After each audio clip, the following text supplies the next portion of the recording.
to walk the kid. Yellow boy, I put that one feeling. I was good. Now we can know for you. The Burbu, the Jenny Bay of the young, the light dog, one young one, and some for. Tell ya by name on the Mari for them, ya hope I. The Lord, the younger, the my ya. You don't know, long you want to go on the day, man. Young me. Burger blue day what? You don't know, long you roll upon the day, man. Young me. Burger blue day what? Okay, living a bouquet with a car on for your country. I don't go.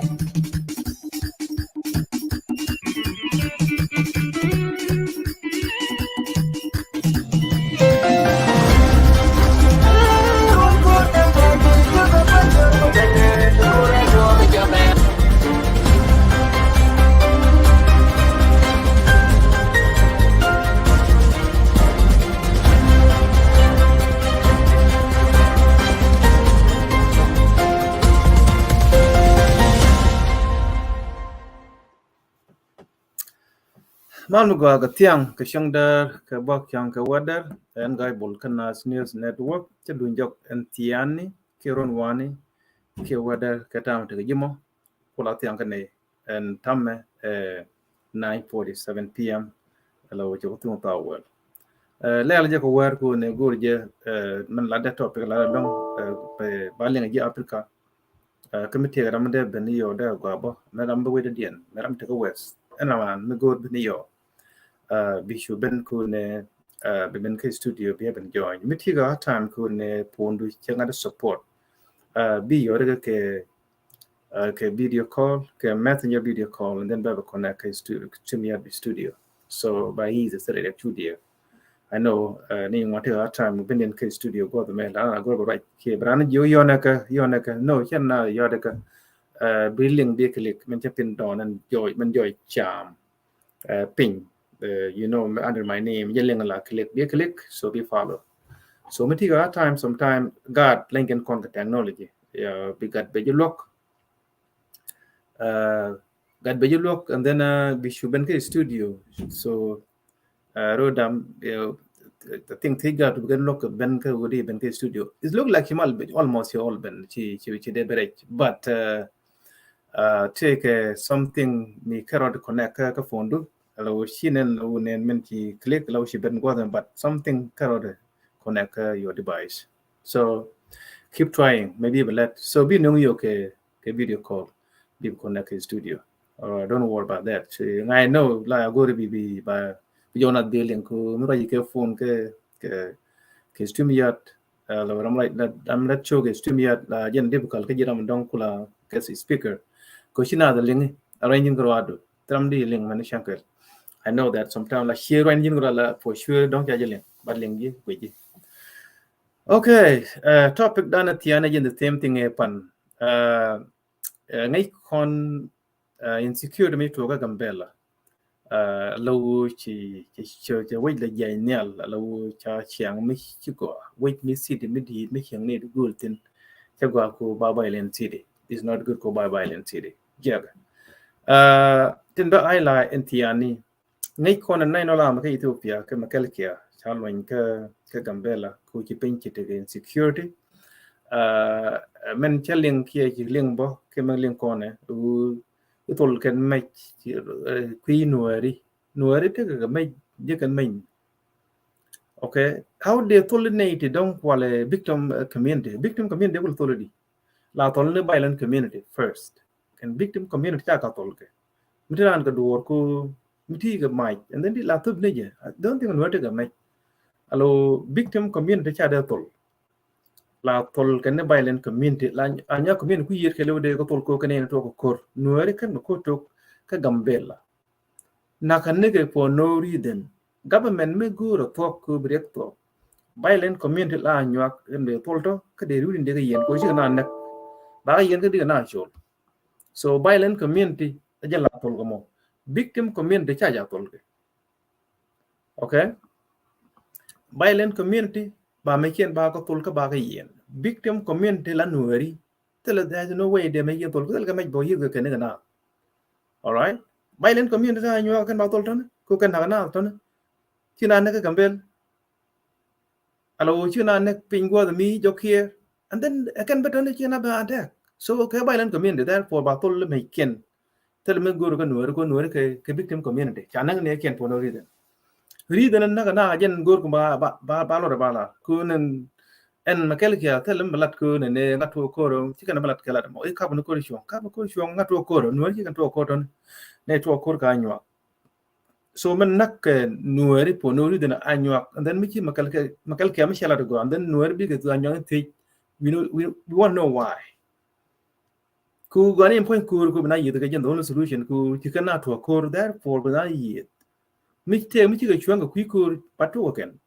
miki ral ga bana ne to attack and then ngaji gwa bu butin kui wala one numberu magoriji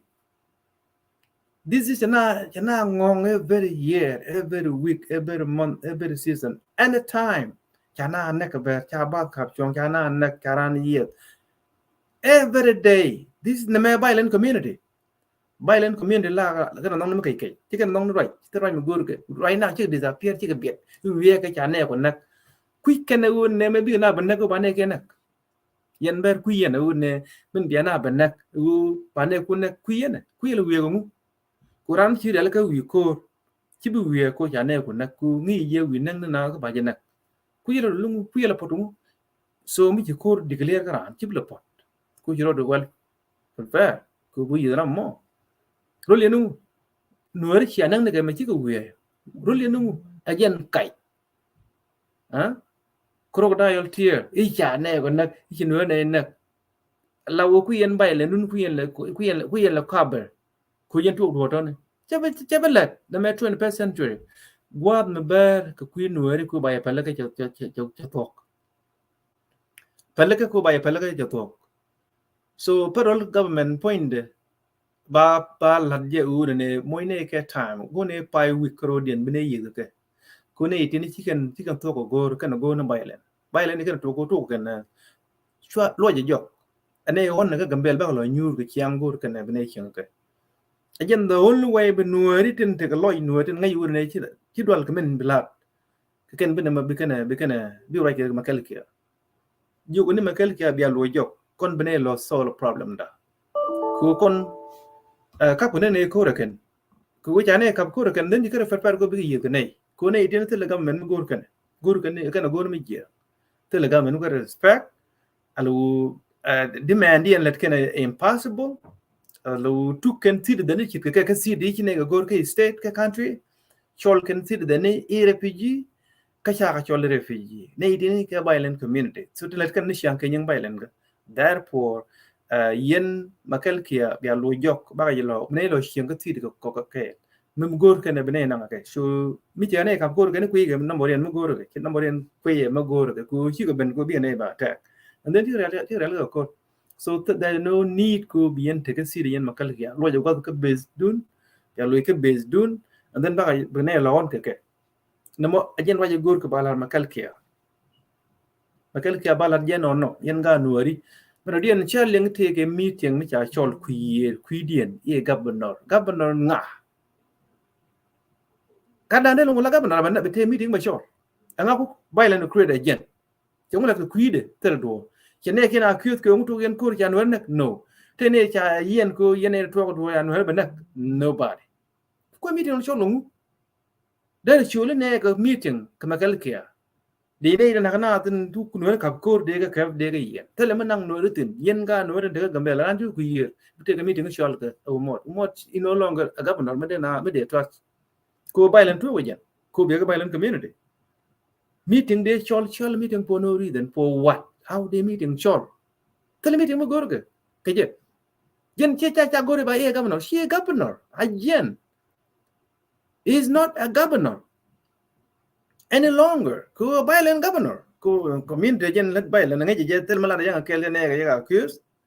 mo ko accuse nuari men jen chol nuari refugee nei dini gorge ne action ja kana to jen gorge jen ba pursue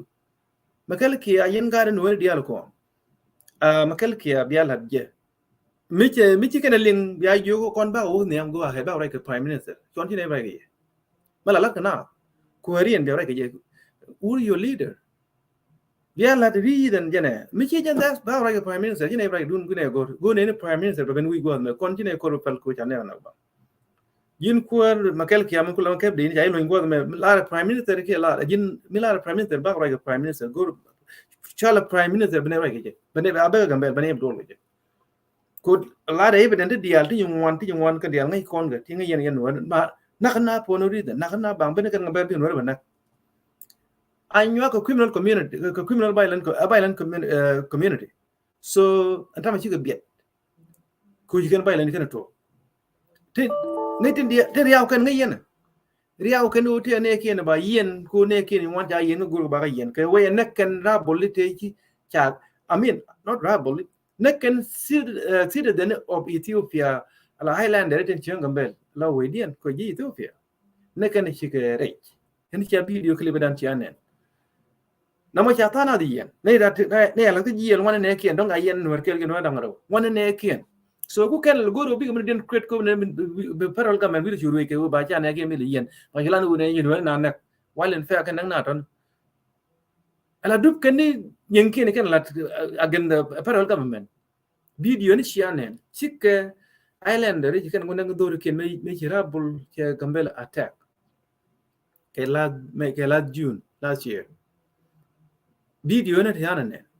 we na kana na gaje police ni la na no ami na ken ne ti sida de ne ke duri ken iko ka islander la de kan kana anyo ki ka nori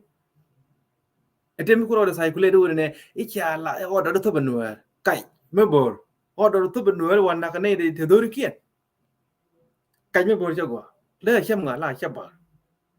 ko ba je tele to kan ko da chak ala be to bela lup ken go ken ne dia alten team in ball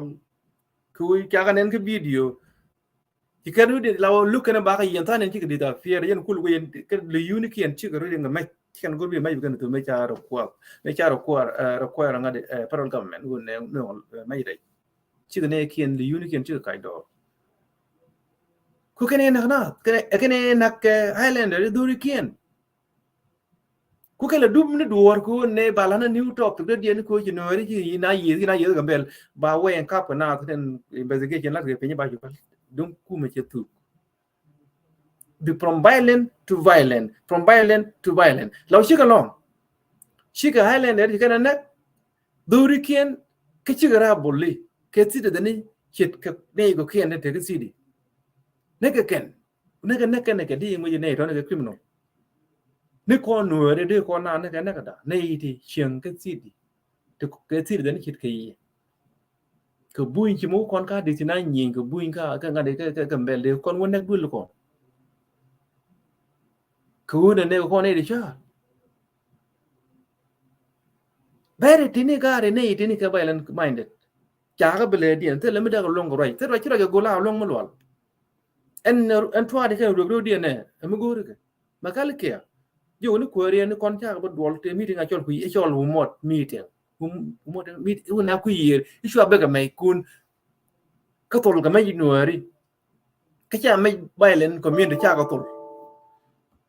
a chide ko ga bra dol ku nuari de dol violent community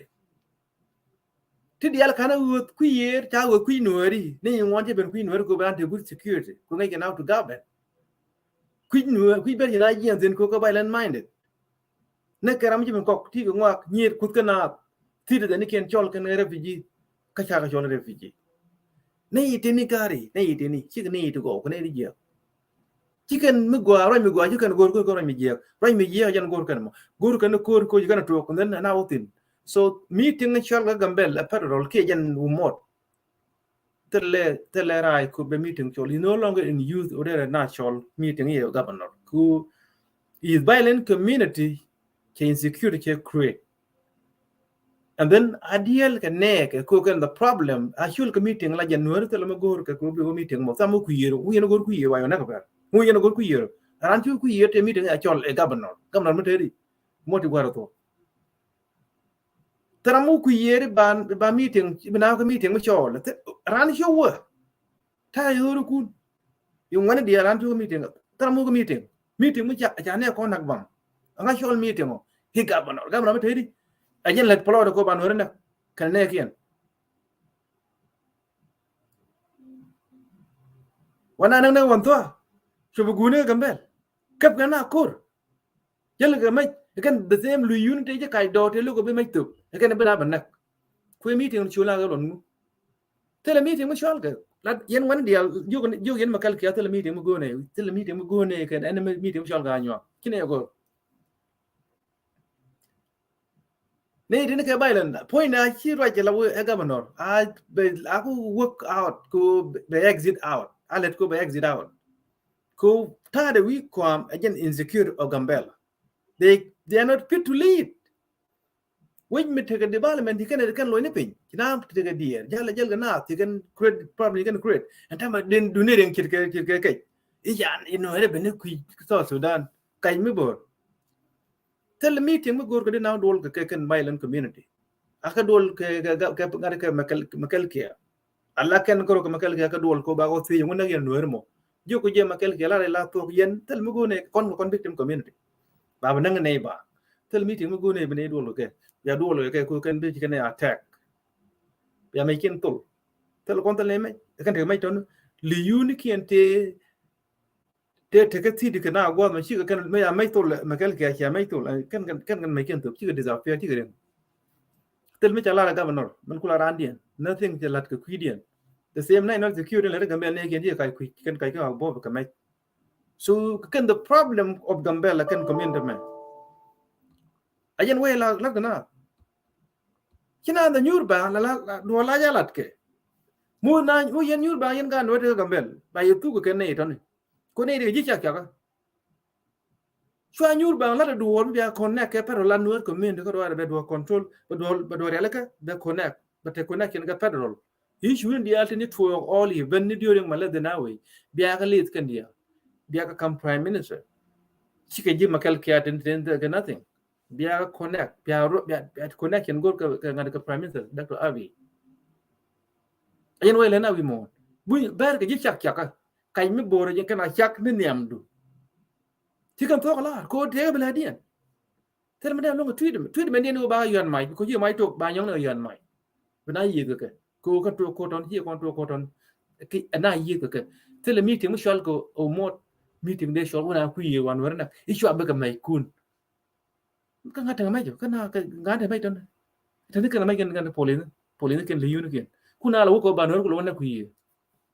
anga gor bo ku yi ba wana anga de bar trust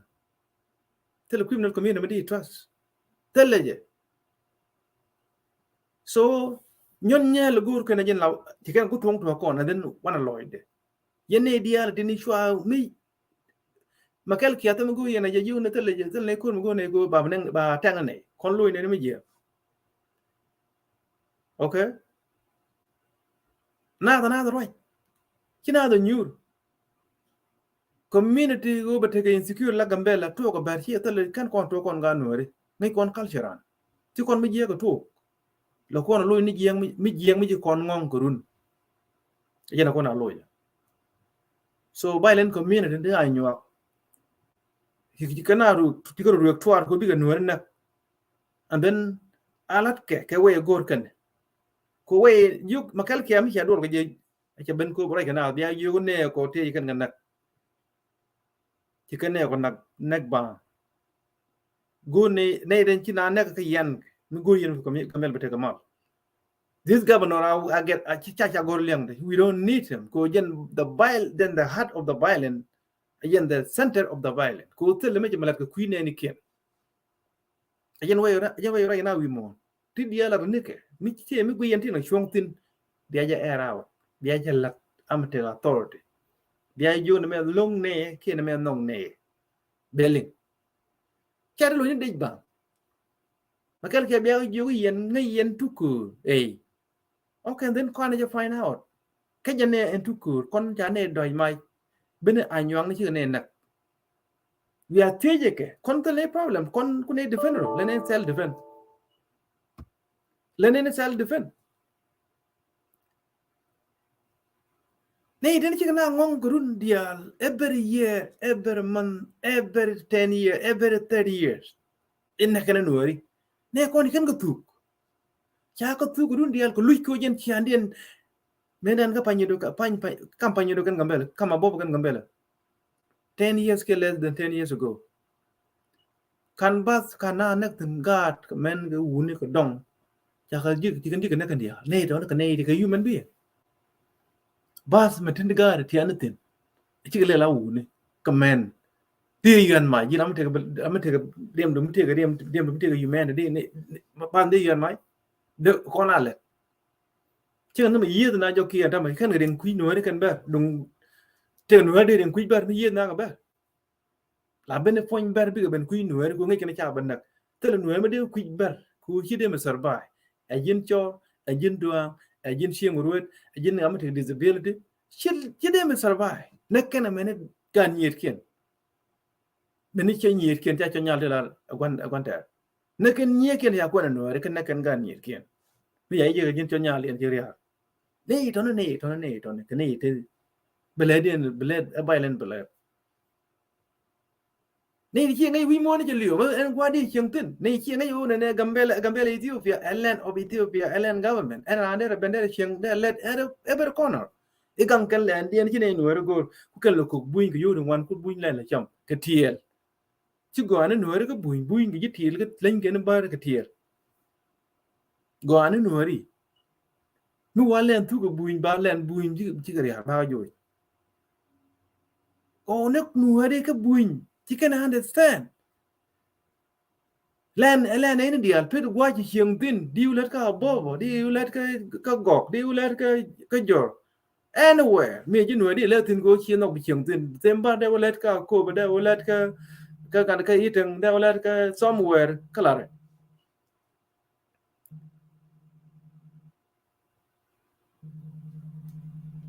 con mới cái gì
cho qua long ta con jo nya ni manda na nyawa ga ten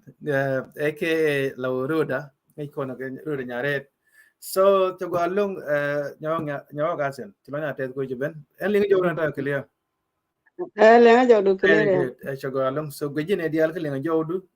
man mit to ko ji yo ko ngi je lo yin na bu ling de da wa je miti ga po na na lenga ro ya miti ga po na di miti ga ko do dong di ku la ta di tom dam na le lo na ba gore ya pondo ko piani so o cho wa qua ta long no gore kon pondo right kon ke violent ti to gambel alo ne chi na yi kara attack na ka wan to anti la wona gambela ki kan bel chi ben ti kan kon attack ti kan plan ke pin alo chi gan wa chi ka alo kel di day before yesterday che ben ngan wan di alter gambel jo kier ke lu ya ben and then tina ben ne ka full court ka alo bina ben ka bel ko bina wi ka bar ko chin wan chi ngwa na chi ngwa bar and then she can na no lam kai to pya jawru muna go me tel na yoga un loy job tere ya ne ngwan di ya na bya tu nu chang ngai tin chuang na loy do kun bi kum beta ka and then go ma chi go la nginwa la kam la ya respect and then china read ala go ne chi cha right and ala the pearl tamen cha leng yet kan bar ngot ka nakana ku du tu gul break na mai year alo kan location diaด้วยกันมาเราชิกันลิงกูเนี่ย I mean lero de problem dinที่กัน understand kan chikan admit un ne men ni la de ko ben kan tu kana kor kari dan ku jina kap kor jina na me ja jiti la ja plan ko te mun lu ko jin wi kor bi jam bat ci ba de plan you know no ke refugee you know ko na ling ni yang ke refugee so that kind of argument nga ling ke wa lu ko te nga ling te na ne di tire den de ke chole refugee ke yen kan nu hat na ji to san la refugee yen kan ke yen ti den da we dien how did ram ji mi ti den ti ji bi chole refugee ti yen ga refugee ten te ke kam ni ke na mo lang ko ber so ta gwa ko ji ben ngai kon ji kon chiang ka ga bel kon dial kon dial la te ka mi dial long ngai kon chiang ba ter la new ko pi ber beladien na bailen belad ku ne ti ramandang ni cho nyaade kan na ka kadde kan na ka kan nyaade ku ye kwa bar ye kwa nuari ne di chi de me jek tanga enerek bar me di nuari jek mutar bar jek mutar nuari chi de jek ki ta juro dien tele no kan point 100% purely anyo ni ne toni de na roi ajen kul ko randien daga manno yet the same ngani nga bano tel mele ka queen ni ken na kana ko bene ken ti no kap kor ken na no ama jogla magal kia antame ne na kana ke community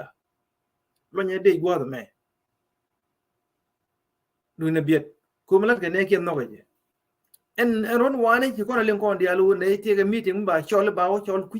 de ku mi e bi ye ko no re bia chan be jal ke me mon mot bia yen bia ban ben do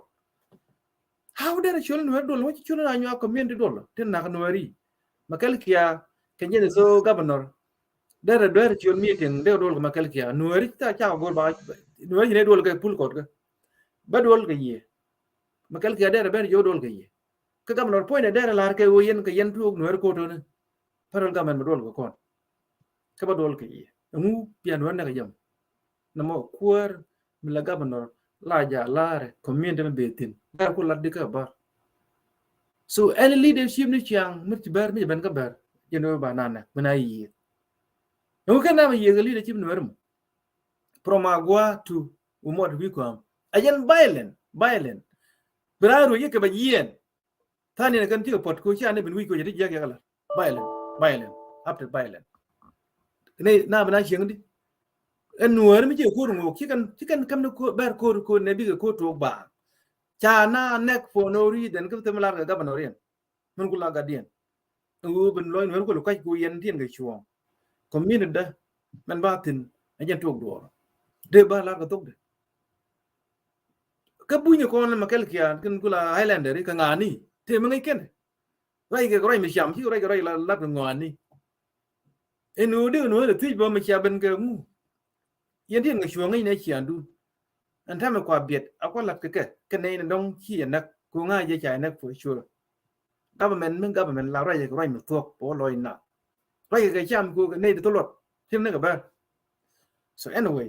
che gwa kam ji bi man la di bi la no er kon dia ku anta maron one large u ne bina bin ine ne bine dia al biya telan ante an dia la kere biya yer ngo ku bi dan biya ngo biya na do ku yi wana na no wo gor ku mi wa gor anyway the floor is yours and then larman ngi ku gambel ku kon dia be kon and welcome yo ga sen mala yeah gayo ya che biu nu ku se ka nervo nu te ka ne da ten ko sen na ken ko chen da jo yeah but biu je ko mana ta ra ta ne tu wan ta kan ten ta ko bi yeah so cha ka ner dong ta ram chi join ba ka bi de lai tong ni ta la ram chi join che la che normal bo ya jan ta de no mo men lat ke e won ha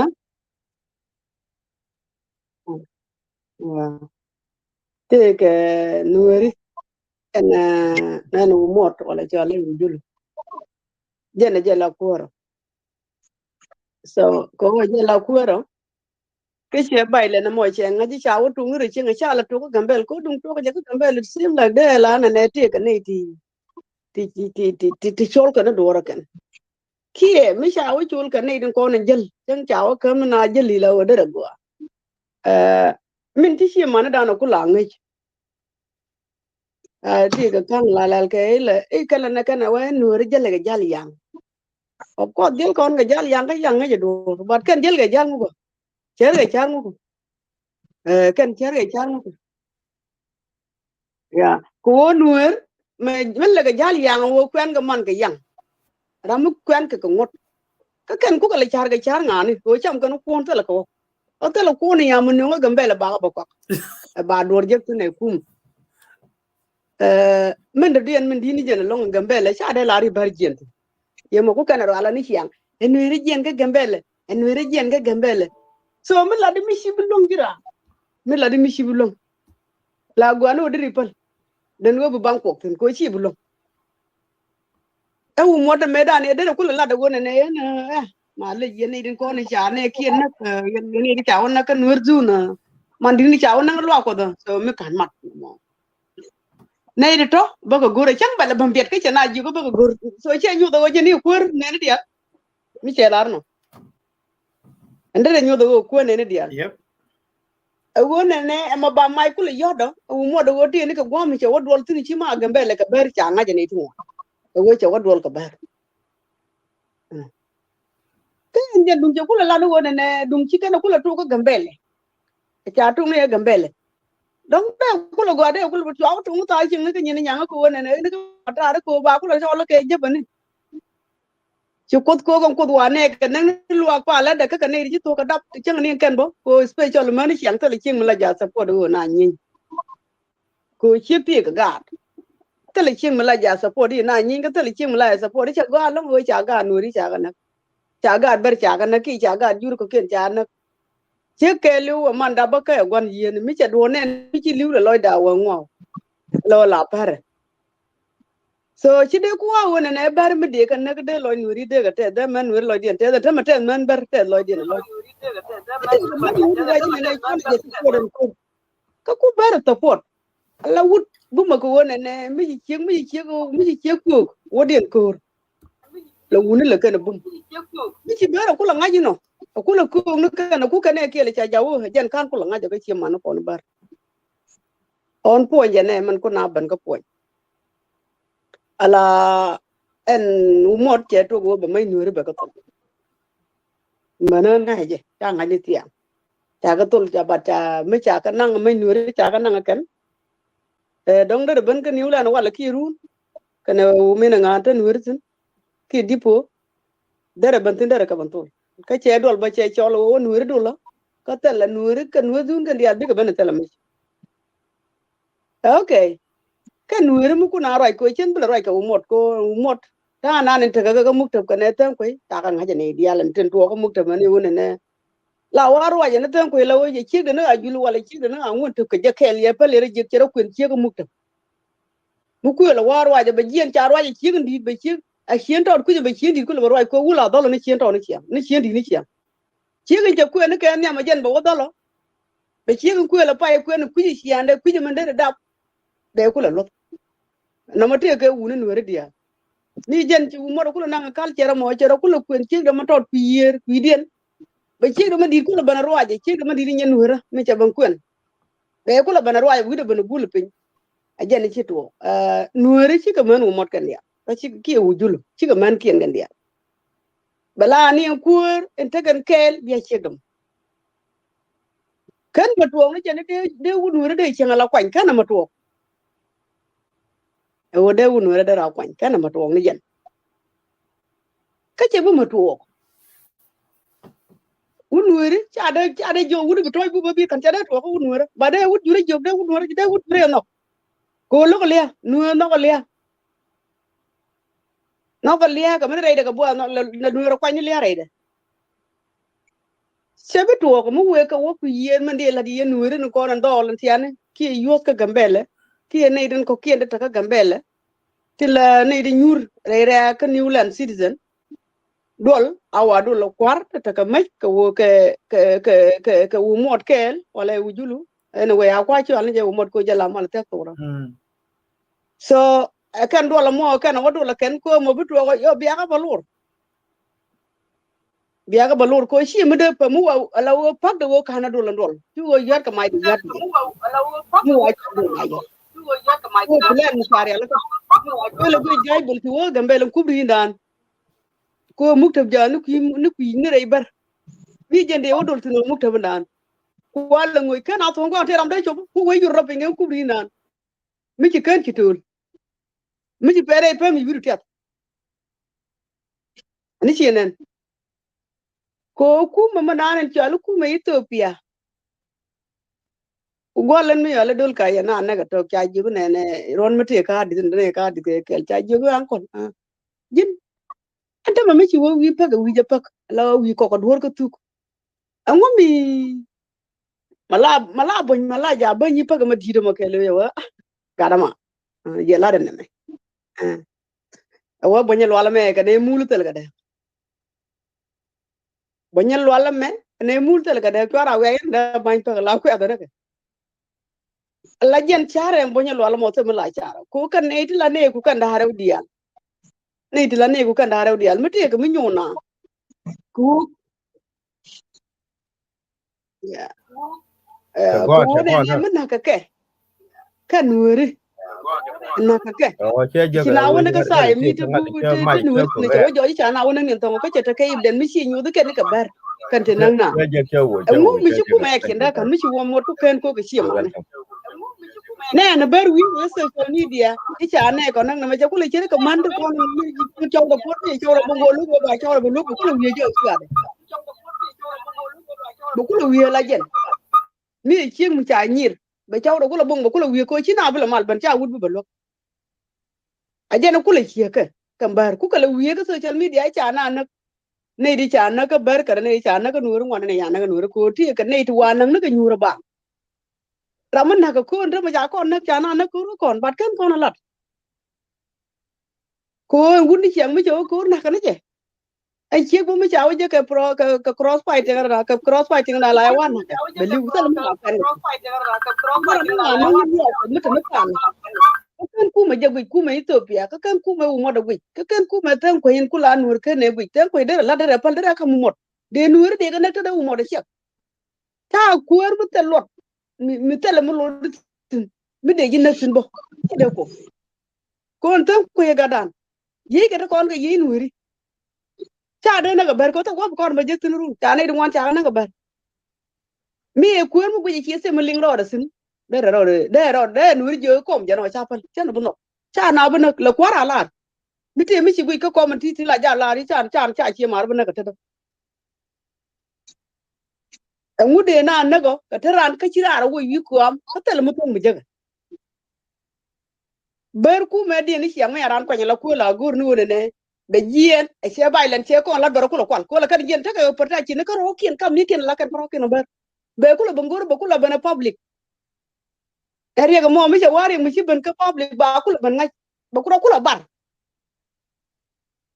la kan yen kien le re ko mi ko di dien te kan ke chien kien te ke ma cha ke le kien nei di ngwana kan kwar ngwana kan ka Uganda ka Kenya ka America ka Europe kan ber ti ci dan ko no ko la ran bar ro bar sha woje bar nyur ko te ga ti ngwan la kan ka le en kena go ji mu to men le ber ka kwar kien nuore ko rien ti ba la bi ga nuori bi ko dol ku ye dol cha de dol la wo te ku de ne be chiol dol de ka wo gwa dol la de ka wo dol tin men cha dol la en agenda mi kel de kan dol ke en dol de chol jen ku me pir dol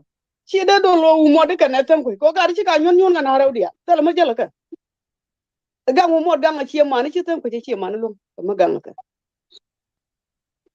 so dol cha de yen nuori mi te ga nuori mi te ka mbele mi ling ke chiare je yen de ko ken ti ko ran ka wada mi te ka mbele be ling mo be je ki be chiu mo be gu chiu ga bolo mo bi yen ngaji yen chi abu ka dol chwara wo ka dol okay mi cha ga tol e chi dor ben tol ka ma yes nga yen ma bi alel cha bla ne ilela ngu lela ngu chwara nyin ke kum du no mi te yen ka ma ja la to ka me ga ko kala ji wi to ti chi je to ka ji wi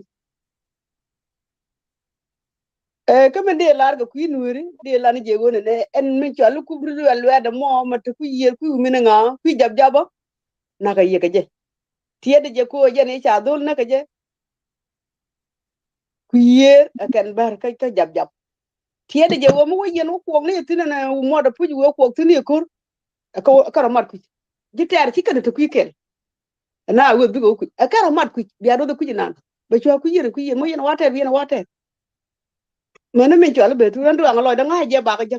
akan nuori kwala pale ke ko ka kan jig gambel kan dial ke te la bar mi ci ban me dan bar ci tun pinga gambel ban ne dial to jen kula wiya ka mo ko ngi kene ba ko dial to ka tu ga America to la ra ke la video to ci ga rubi ji ci ga bala rubi ji ene ba ga la sa Sudan e wuda kula kan ci ba rubi ji mi ti ga ni mo mi rubi ji ci jin rubi ji mane mo ma la kon rubi ji nang dora ku yir ngula cha ma de rubi ji da ka ci rubi ji e rubi ji no wal ci kula ban mani kan nuori bo mate kan wota lan nuori dar bi nuori lar ko ci ko bi nuori je ko ci ko bi mu gor gor bi ko nuori nater e ba nater nuori akoba ha gal bul ci wodi ko beri bo ajan ka kan ay ton la rubi jido kan ay den ko la tan te rejon te me ti la nuori den la man ci ala lara wara ndana ci jike de me rubi jis ci jike de me rubi jis ti grambe bo be jen wal mu gor jen ci ma rubi jis no ti ram mu gor jen ci ma rubi jis mu bonu jene kan point goro ne ideal ci rubi jis gambel okay mi ci ne ideal ko rubi jis gambel kan ber ga ngana mo da nga ya kon ta ga dima ngule la ga dima ngule la ga dima ka dima kem o mo ngule le la ga dima kem mi ci rubi jis ne ideal ke rubi jis mi cha ko la ban je wala jen ci de ba nur sere ga kan nur mo sere ga dor ba ko la dwal ga je te ba dwal ba wo mere ma ro yen ci ma ne ber wo men de la ye ke yen men ber ko ling yen tung no ka yen ba ka show gai bol Angelina pan cha nen te ban ga show gai bol but I don't know wala mi se ban so de je ko kon man te laman twana je no wona ne kur anyi twana je no twana je support ko kono kon man gan ko kon ta ga gat na ka to ko kon ta ka chow na ka to men de den mi te na ka wesen wel ta kur sha bu support ko kan gat liu ci kan ta ka wesen wel ka tele man kien tele ram rom ka kan de man kien kul rom to ci man ko no ber nong ne ye twana lu ko yen bu lu yen e chol yen e dia le ke ru ji ka le yen ke ru ji ko na tar pam nta ba gad ber tele gad ber mu tu gel go be nyu wele tar pam ko aw ku lo le do bi ko lo kwa ni ru ji ti la nu ri ba ku lo to ko ken anh muốn qua cái lỗ lùi tôi nó bị gì đó cái cái nuôi thì là xí thì đấy thì cái cầm bè là ngay cái tôi có thích quá tất cả thứ cái sao cả là tôi bị gọi là cái thar pa bị gọi là cái organization thar pa mua đây nó đây yên cái lối dân này cái ok yên chứ cái gì đó bị gì anh muốn là gì cái đó bị gì nữa cái lối yên nuôi đi bây giờ lấy cái lối dân nó mua cái yên cái nuôi thì nó bị gì đó có bài chú ấy nó bị gì yên nuôi thì cái cầm bè là cái bè cái cầm bè là bị ai lôi xem alo cái yên citizen bị organization có là bên cái tin you and bako lo nyu ni kata na citizen wi kata la widun tele kor min no ngoro biji min no ngoro nuri ke ro biji sel ne ti kul mit karan bu koran be cham ka birana jogo bi na dei ko jeng ni run nyok min ne ko gon kon en ku ko le jegi ci di ko lo jeng ni run nuri ga kanta wakto nuri ga kanta deto to ka ka gambe la kanta ka man plan te ga kun me da bara ka ba da kun ja da ka be liu kun de no re ga te ka de nga bo ko Very good. No, kun kana mo itu la wo itu kap je ba no ngu je na wang da tele je kun kap je ya bong je ba ko ro mi che liu ba ko ban ta cha de no ko du le cha de ga mi cha le ga ba wong ga ba ko no mo ka ko tin ti ko kun ko la luang ne je ga wal ko na ter na ga du tu wan Again, the one and Emitin. ko la luang no point de Again, Emitin, again, Emitin. Huh? Tinega manga, yen no tele manga, manga ganyo. okay manga mo mi ku na ora joden mi manga mo ku na o tin manga ni ja da ga bol Yano de kita pieto no. ani ja da la pie to ni chikana mo nyawo manga bi kan cham kon chikana mo nan ko tu bu bu nyawo ko ba cham kon tu ba wo kon manga na mo ko mo lang manga ja tin bu chikati en ber pan chikati le ko ka man ko doro me la kana me la ni re kan anta ba ga pinyi do ka ga je ru ji na ore ru nang bi kana pon to ka luang ba pon kan ba pa renga cha no ga renga ta ki ni wona ne mun dum ramu ku je me le dereng la we te me ne te me je le ga de de na kwa ta yang ne ku bu je ni wona ne je ri de lar ka e per wi de ga wi mon o te ne kin di ko na kan wok tin cha nang ni nga de cha nang ku ka nang ku ni kang tin o te ne kin cham ne ring tin ring de ke ne ring o ka ring mol cham tin ka bar bas ne mul tele ci bar de nan te ga mul ha bar te nga pu tele ga ci ngon yang ne yo ken dak ka bar ngu dak yo bar ngu dak o ken a jan ta di na mo ci kana gur tang ne pa ken ko ci kan gur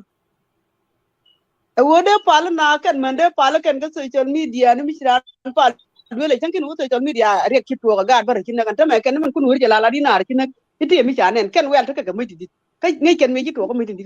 ka mi ken so tell me bala bara birada dien bela riet bala liang rar Na right. ande jo na ne cha na de nyun ane ti tell me ko kene campaign ko ni ana bi ba ngwa beling wo kan ber te kan ka ko tell ko de ba ko luen ken ga mbuñ ko de kan duel cham kan bi ni ke ka wat ka duel la ba wu bi duel te Cái chăm cái nào? luen kan ga wolon kon an ku Yeah. tell ka lot na ci ka da bul ya ka tell me tell ga in committee de ko ka manga ken ka rode manga cha yu pi da nuwer ngu kan ga pi do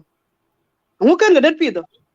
changa ni ampan yu na da yo ke na ba ni wone ni tut yo ke lu kel bi nen tin gen wel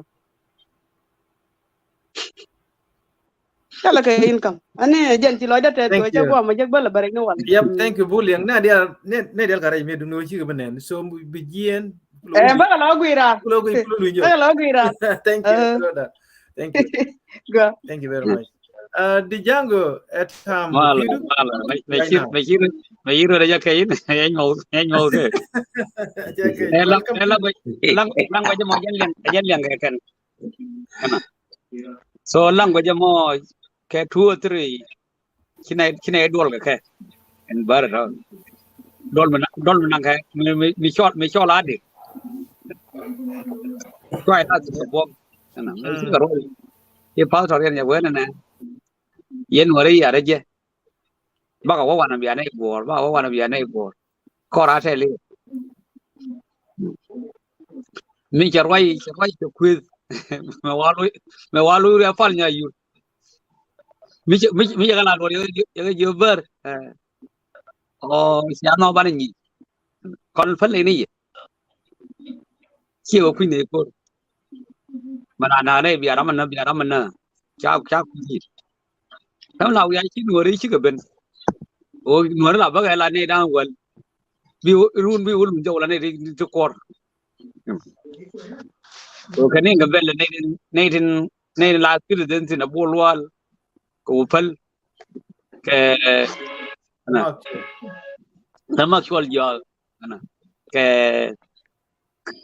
thua còn cái cái nóng ngoan đó là điên nói cái refugee nó có vấn đề cái refugee cái này thật có phải nhìn đủ và cái chuyện như cái refugee Ken em bên này cái America bên dân này cái đó là bờ ngoan cái là gì bờ upen rồi chứ cái bờ jur so language yang cái kia mà kia nhà đồ yang nó cor mà ya thua này cái này bà phải làm gì rồi này chắc nhìn cái chắc cái này thế cái quân mình cũng phải phạt nó nói là nó có bên anh gì thế là ai chơi vừa bắt mình có cô đốt thì là quên luôn em mới nhớ được chứ mấy cái nuôi nó mấy là nó nuôi mấy chi nuôi nó biết không cũng mình đi cái ông ngon cũng mình đi phải này cho nên nó bị nhiều này đang bảo đúng sẽ lúc ngon con là đấy để này đi ăn nó kẹt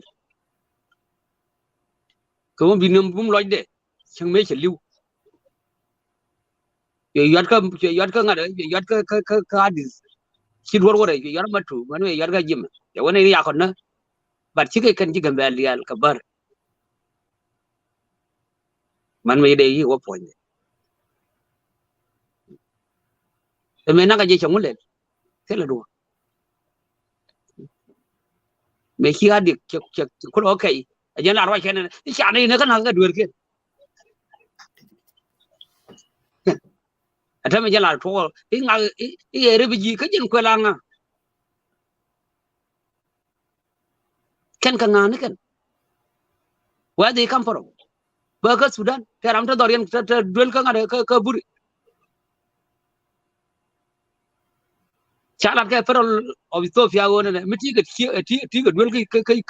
cái Ethiopia cái first bắc cái gì nó xí đấy tí cái này liền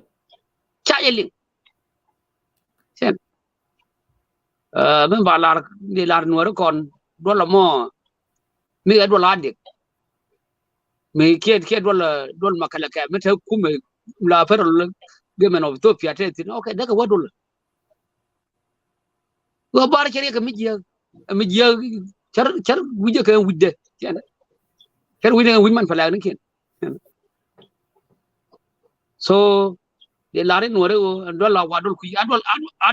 cái đó adwal cái duel wala ya pele ken duel wala mo wo mu wa do ke ken ne ti mai kui yan kan seram de en war de ko inside but si seram no ge but tel na choy ma ya to ken ne ba pele ya mi je de ne ngai hi man do no gwa dong no ber me ka mi je de ne ba na na mun mot si me ya je thô cái nào cái kem làm gì phui cái nơi chiết làm gì phui cái nơi cái mẹ ai chấp cái nạc mẹ à mình cái cũng chắc gai gar cái bao nhiêu lên mình mẹ chắc là được rồi bà chấp cái bà nhồi cái bà chấp cái bà nhồi cái mình mấy cái malu nó cần gọi ngay gọi giết mấy à turbi lo đuổi mà cần chán nó giết cái nhà vô nuôi ngắt đuôi này ngoài ngắt đuôi mà chứ chỉ cái rồi ấy cái bún chả qua gọi thằng bao cái gì nào còn nó cái thằng cái và mỗi turbi lừa bên cái này khác ấy bây giờ mới giết này metro cái 2003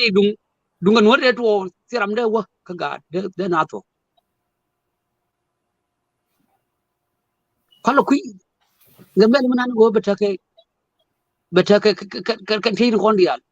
kan wari go population ta America yu kan dial wa Gambel ta ngada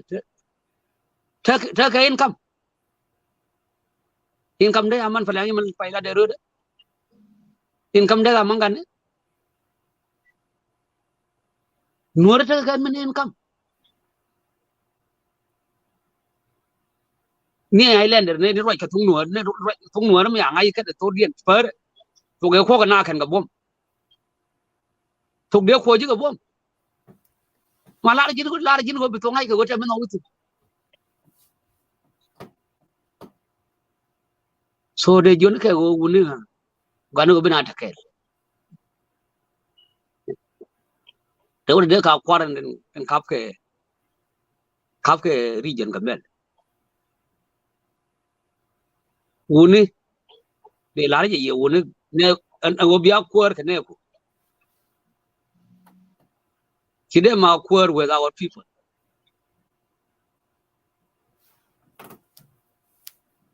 mit gangu mod ganga ne ke man yan ganga ne kun kame kwa bala da me par bala da me par ye me yan ka gara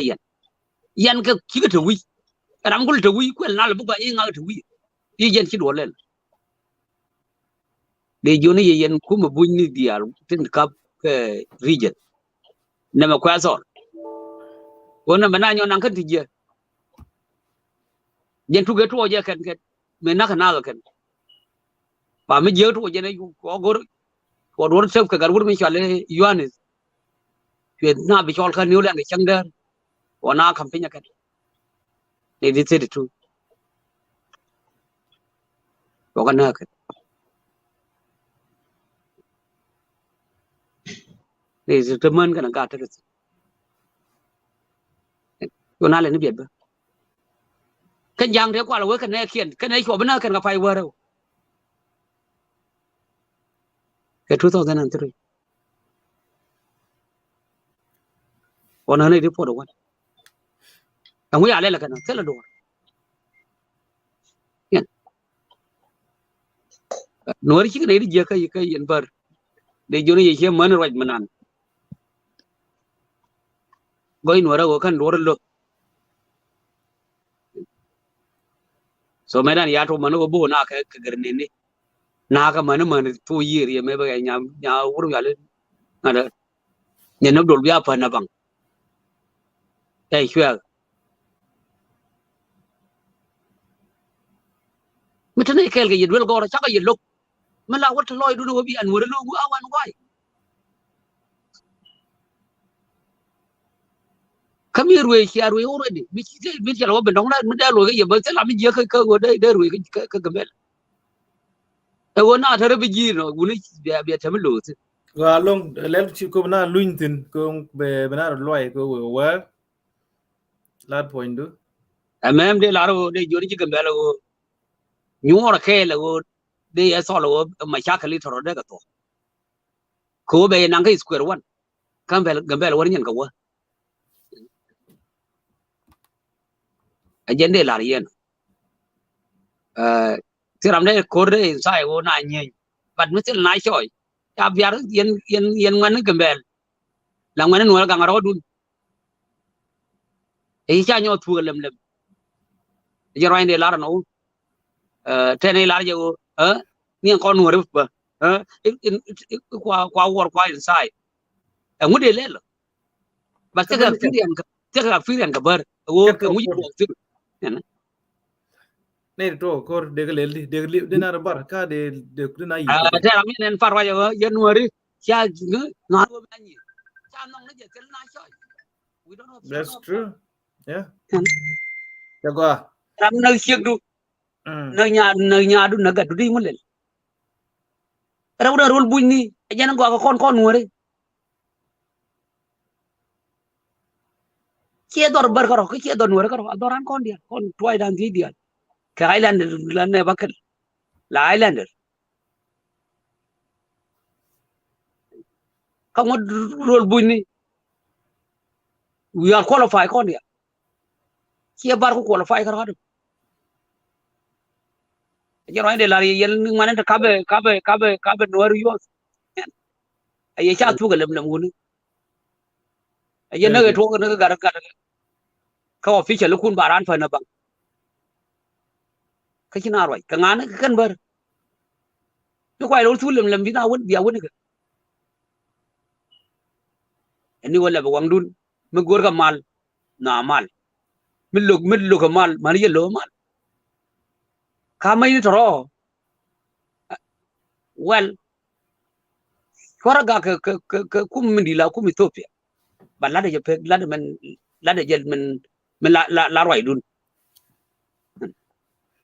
an to ko te ka man ni to ko te ye law de yen ni nuara an to bu ni ma roi ka ma kan man kan ye bu kan ye bar man ye roi je ran ba ka la video ba zero ay ka to ko ye me no nga America me re bi ngolo kare biji ka ba ka dia ba ka chiyo Sudan kere bi opso Sudan ajena ko la won ne ko no yen wore mi jere tama bi anay bi nyon nang wone ma chana nang wa ne dial ko le je am kan ki kira man kan wan ye le daga dunga e dunian ben wore go a mo cha re bi ya fi fa nyidu lo ka yere chi ni kun je no re bi re do arun je ga so ande roi da so chona Gwa, thank you very much. The Django, you took all of them. But we enjoy update this.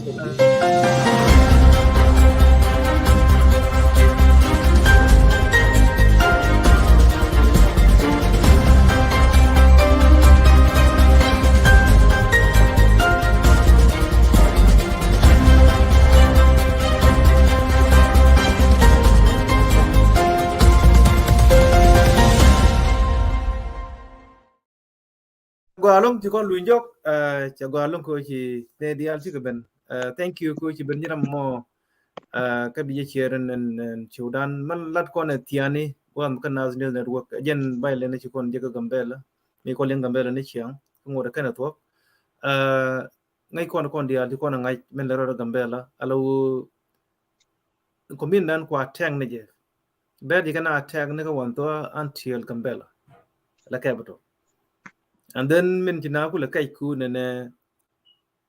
chagwa ku ne gor kan ko ko kana na atam le luwe kai chinwere ne kan were be ka to Sudan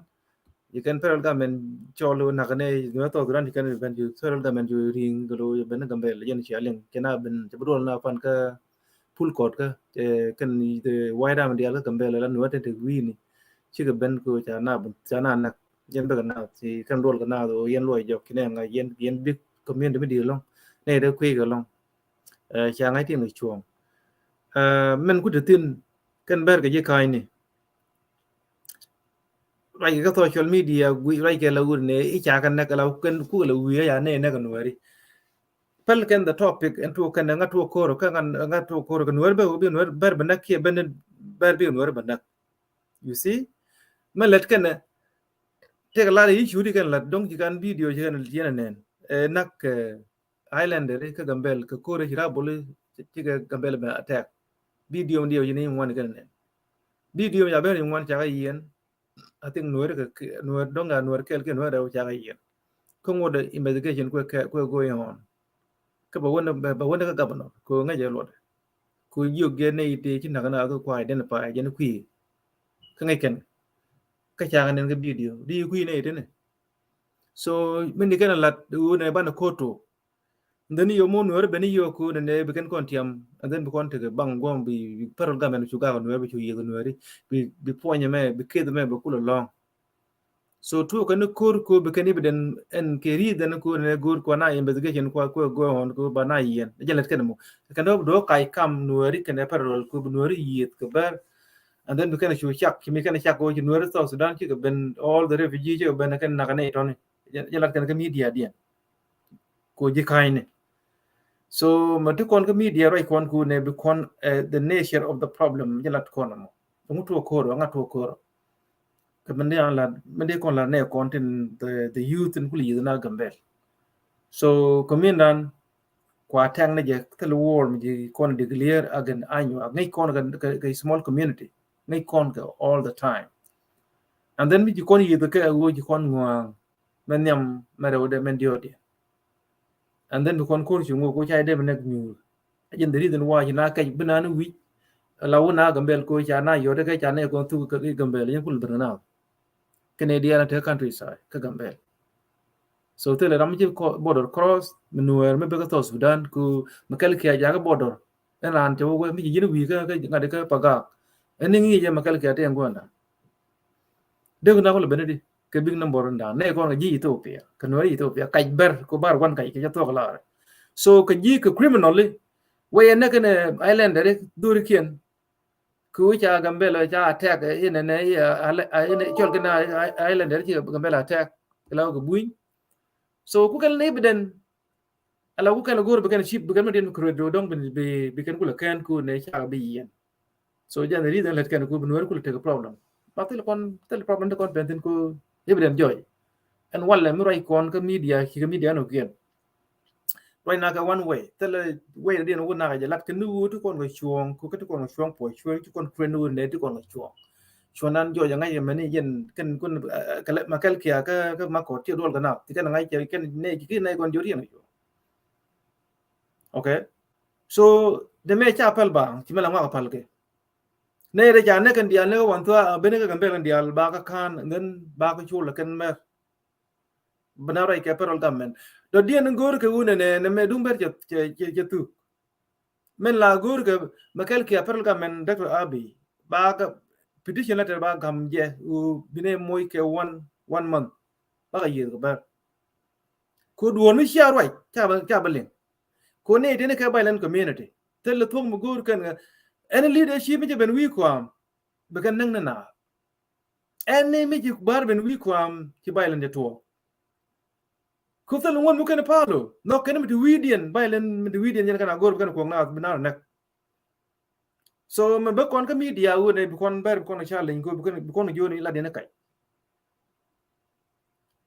alo kan dial tama ci ne ke na nek tel bara ci jiyen wo wo ne ken yo ne chan won nak bang jega ba ka ja perol ga menu yo nga ga tele je tam ku le jiyen ga no re wo ne ken nga ga no de ku le ja wo ne ken nga ka dike ba nang ne ke ko kon victim community ka Ethiopia ka gambe violent community point ne ken e ken ne dong de ku le wi ju ko nguna ya na ne tin ju ngwang ne ken no re kon gambe ju ngwang ne ken ko cha nak bang thơ cái chuông mới dội ở trên bạn mới xin nào rồi cha perol cái mình cha dương này rồi kia problem gì nè ba con tu cái lem so bây giờ ba cầm này được cái niệm alo demanda này dong dit như bluetooth ma tu dit ma để regime so cả ba ajiran như umbo phải giờ làm cái gì vậy anyway bi kam kwat ko che je bi ken yam bana ban ke seniority am be ken yam so yes gajbul yene ideal tin tak ka picture ke tin ya jo da ling ka chen pan kun ke ken yam de jo ni ya mal ke runwang ke mal ke tiang ka ma vai de je bi di long ko ename elia ko lia tel tin wan thala la min yam de kon ke da pa o misina nyi la kon a go ni tu dora bramri ko kuleri nei tu wan la te je bar ki kana ma ang ko da dung len na ke da dung tuara mi cha taram de ngalu che julu de ju ko adung bar kene dung nuara ndam ke dung Israel kene jipalat me te tin wal madam ko cha lo de je cha gwan jungo kene gwan du cha je well can bar ni chi kana attack go kon bo chan barek mi te ne di chan ne ye ka condemn can bar e kwar ku mi ju to ka ba kane to ko te mi de go ko ne to chi ku bi rao bang ye ka chul te ne tin cha yen ye ka nang ka ko kel mi dong de ko cha yao niam ko de o nyu de nu kane tin dang na ka ti kane ko ti dia chular ke mendam bangun di tanah gambel ken the root cause kangat kamata dia ke claim dia ke chul menaka ke de nei tin jakap tin criminal law dia ke yan ke bar da ro emila lat ke eno I bar ke nuari de kinyi big number kana small number per ko wala da kontinda ko batan ite kong ti de ko ye me ti island ni ti ke ban ke kum ko an kuma na ne ta ka gambela e kuma mi leng ro ko rat ti ka kar ke si de ni kan kwat de tin kar ka ro din ko kan ai de ta ka ma ta ma wala an ta la mi chu wo ko kuma ba ko bil ye ram bu wo be ne tin bina na ka ba ko ka bi an la wa ka gambela ta tin ke mon last year insecurity in the gambela they found a bill they found a bill part la part kum so an 18 the gambela o bi ka te ga no ko parat iko ke kum no ko bar te mana mi lat ko do te ku te go lat ka je te man pla te ka ngade te ka bon ti la bar ka ko nor mi ke kun ni ka right ken taga resource ni tuma taga rai taga ke bel taga ke man plan taga mun taga yiti ôi anh chơi đấy là còn cái đấy là có cái gỗ chứ kì và mình nghe lời thằng nào cũng chỉ đi rồi mà thằng nào có cái đấy chỉ riêng có gỗ cái là cái cái cả vậy cha lo cha chết rồi gambele mi cha ba inga ken bar kiti de di chade di na and wo bina chamka ton the need to good bita ke jaran mi ba wa mo to din te kono yu gwe ne ka di zababa te kono ke jim so mi cha ji je wa mo cha ji je tin ke na me e cho wud me chwale gaipul mi cha taram ti roi je ki kwe cho me ya ta gaipul the right to the block out ko che janu ko gaje ti benu gare wo bi bar wo bwan wo tin te yen ga tin yen nore te yen ga te de ba ke tu ngwan ti ti wo me ma la wo ke ila wo ke kangar bi tole kuldang wo ne ke long dun jaga be ga je ko kuma ka lot kan do mo jan do wo ka nori kan doriya inde yi pen wo dorun kan cha bala ni do me mo kula wo ka wo je tole ke pai tiao no ko ko ye ni ni yang ko do mo a man million ni chana kama ga ka ye ka nori ka ga tin doriya wo ka chang de jo cũng phải đi la jal ke chin jan so cha cho don ku riu ben dul tu na tai la ga ku ni jel ke to ki pin ngai tu mai ri tin ka do kum he ka ta ta yen ke wi ne su tu mon Quran mi chi ke wi ne ba you the enemy ber de yen ka de yen ke joy by all means nang yen ne ka pin chala de ko lu cho guru by all means that walk me chi ku me chi ye ku ka jo ta me chi ru ni kan so ran mi tie gi ja la gori mare ti ngwar maru na maru yat wrongly speak ran mi nyuru ku de ni ko ne ni ben ka wesen world da ngai kon ti ko kon ga ling ti kon ko tin ti da kon ko tin bar ta nuar ti ko rodian gwel e mi gidi lien den tere ga lien raj mi ta ga jo mi ku ji mi ga di ngal dai Yemen ante am ke li che la ro ti tan dia rodian bar pi nuor ngu kan kan ko wa lo kan mu chale bar che ota ka mar gai bula tiang dia la ro kan tiang kwan ken dong ta ke 20% ti bar radian mi wo na ka la ra li bar ko di ngi ke tiang tu o le che to ko adu mi che je la la kan ni kor chana te kor chana te en min tu wan ko nuor ta kon en min dong boro ta kon ko mole ta kon ka bar ta kon ka boy ta kon ka jang ta kon ka tet ta kon ka mala jwale ma bani chai ni te la ne ke tieng ji ka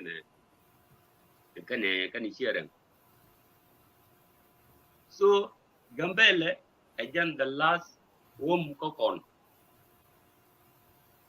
ne te ka binti utel gwa mi ke ne ye ko na ka ni changa jam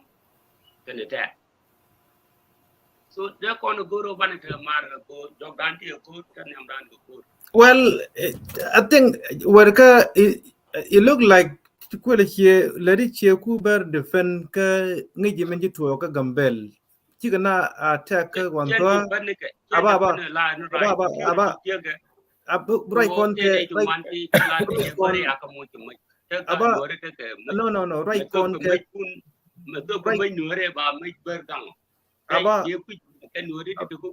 right kon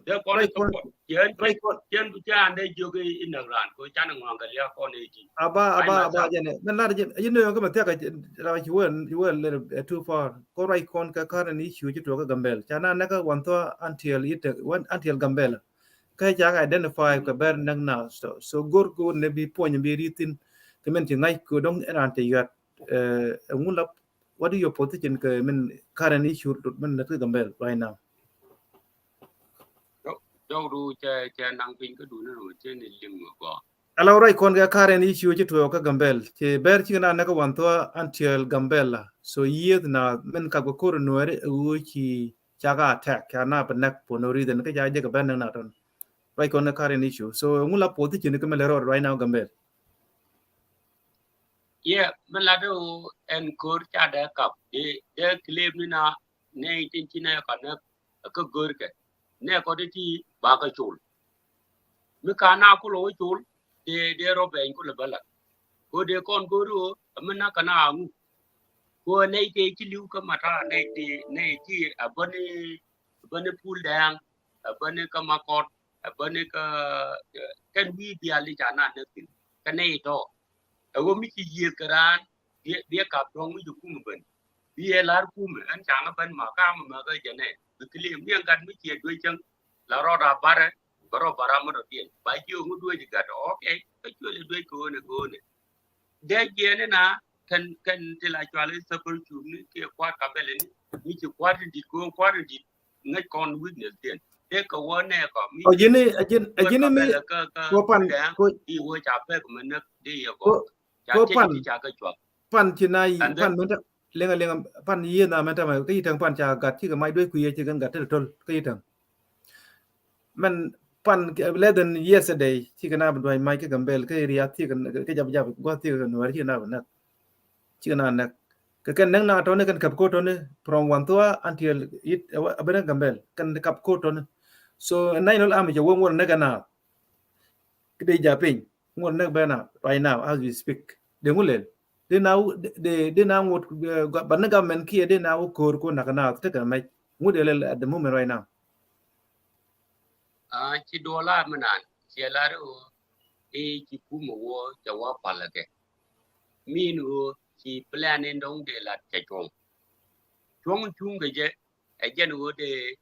reclaim de la ke tin chi je ko je mi chi kon to in 1994 me nye nya chi kan lo me chi ya di ja ban ben so me chi lo e ya di wa lo tu man cha kan nya chi me chi nuo ti wa ta yin kan ka ber dong da ku me men cha la ma ka la ka de yin ke kan nuo ri de na wa te ka da mi ni ti de lo ko ka me tin de use ko la kan wa ya mu ni tin chi ben e chi ka ba ga bla de ka wa na more than ka de ka ko ka de ber da ko den ko ko ran mi ti ka analyze be yor nyo ko tin so gwaje no de ko ni de ka ton de na nyu de di ken kwar ka bele ni won ka kan kwar tian de kon de na ko chi ni de roi mo de la ko kon ta kon ne kon tia ka pa ni du ko la re ka kwa kili na ot ka gambele angala protect ni ni di ta do ti ke number bo mo ko ka nei tin ba ja gi ber ke la tu ma tin ta ta ni ni jo ta ta ni anga bi ka protect ko ba ju la ro ka ko mi nuor era ko mu ya nyo so ba wa gwang go ano mo yo wa ku ja island ni no ni gambele ke 2-3 years be governor ba ko ba nuor pal ka ba pal ko mi ci go rolling ka nei di al ti ta ke blood so we man de we no mi che man cha la ro cha ka tong ku me tong mi ga di chung but a claim men wa mang ni ke e dung len e dung kwara ko nei ti ka nei ti pull down nei ti ka wan to ti ko politician ke si de ni ti pi ra na ka de ku je ni yan de ke dong le de ko ku mu ka cha won ana mo big question men bai ka kon ko ka goin ye mana ni che la ro bar point de kana nuo chi nuo da mai win che ro mo go yen yen da bo ka mo go ni ga de la cho lo ko and that is they know how to go bigger right la ka wa ta la ko ka kwa tien ko ngin ka bo so ga ye jo en kuar la kuar gambele ke le won ka bar ya la do ga nga na do kana men bi ja ka ro uli wali ki liu o jang me kan bari yi kana nuore liu nei to wan di gambele go long men jane chilan manda ni ne kina de yi ko te no te ka panyi do ko de ka na ka ber kina yi ne ka tinyu wan ka gambel jo kier ke lu eber yi na yi men de ne me ken ne de panyi do da ngo da ka kan ko chi first time ko na yi ko ber me ken ne te panyi do kana yi ko ber me ken ga ngo da ka kan cha ko de fel ka jana na ku ba ne ko na ka panyi do kina yi ka ki ka yi ka panyi do ka pain ken gi panyi do ji yi ko ber cha ka ta ku dong ba kan na ikan waje ka kai kane to ba te panyi do chi ka te ka chi ka tieng ro din United Nation na ngatina pa protect chi ka ji Ethiopia ka ji do Sudan ka no do Sudan so your point right now what I observe you are siding with Anyo chi kan ka condemn nanga no na me lenga no ajila na go me we ke lo ku support Anyo ka chi jana go go the man men go ka Anyo ni jike ka kan violent community te na kana nuari te ka wi ko mi ji bar wi ko be kor bato mi ji nuari wi ko am kina bi yi their claim ite len go te jama januari mi ku ji ko be jo kiran ke lo mai alawo mai ke no wal kan kon Canada long time impossible chi go India ne ka United States chi ka wande jo ka jian ne lo ya ka Europe ki bi wande Canada jo lo ya ka Canada ke ne ti men te Australia jo ka ne te ka Australia bi jian wani impossible in the same claim la ka ber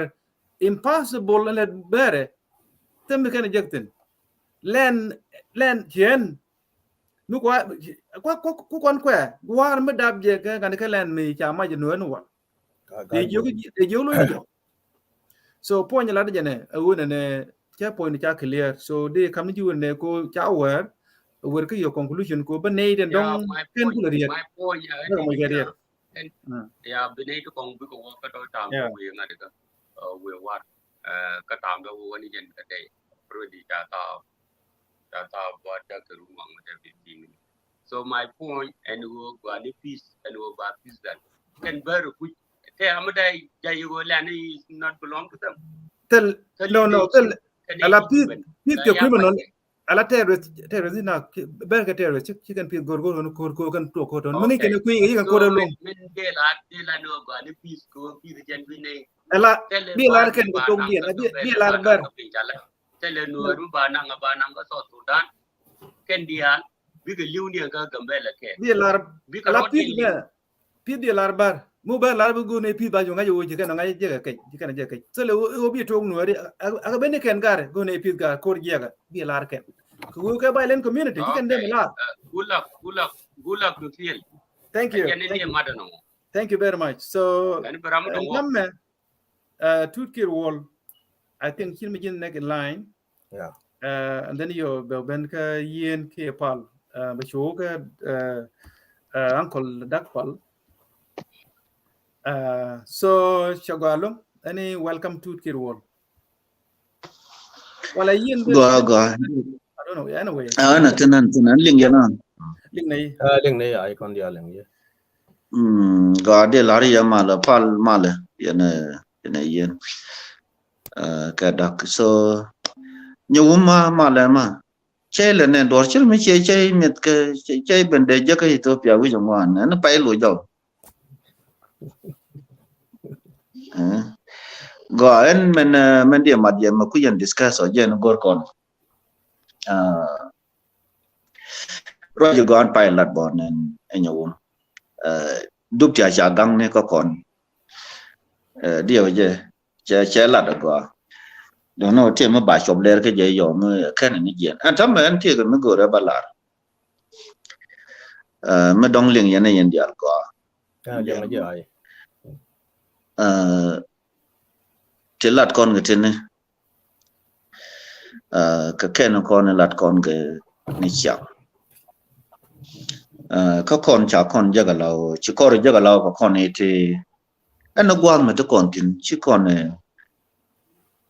te ka capacity mo gwatin la te ga yang mo ton la ra nyu do te ke dio ma kon koran mi cheng yen kel bi je da ngai ka bi goy da ngai at the same time men je ka tin bi gor bi gang mi me de ling ni je da bo bi moy ka mi je bi go ko lot mi ra mo gwa mi de ying ni shan da ka goy de bi yik je de bi yik bo mi ra je bi je ka je ke jan bi ara ko le lim kon chi kon too soft lo kon ware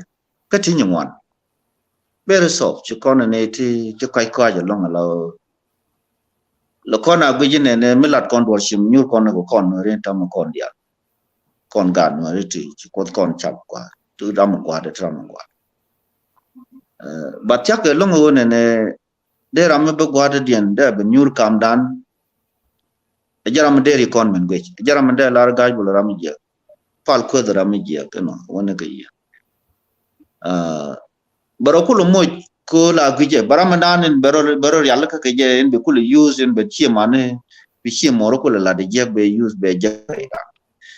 ja tin no mo ka tin gotin mo men Sudan ila na hotin me da ya let ke yumi tene ko la kan war ko ti no bo tamen ko lo ke United States na ora bat ko ro le la gan ne ko ro dia ko ka lo ko te shi nga de shi ma ja tin no mo ja re ya mo ko no ben ga pek se me la bera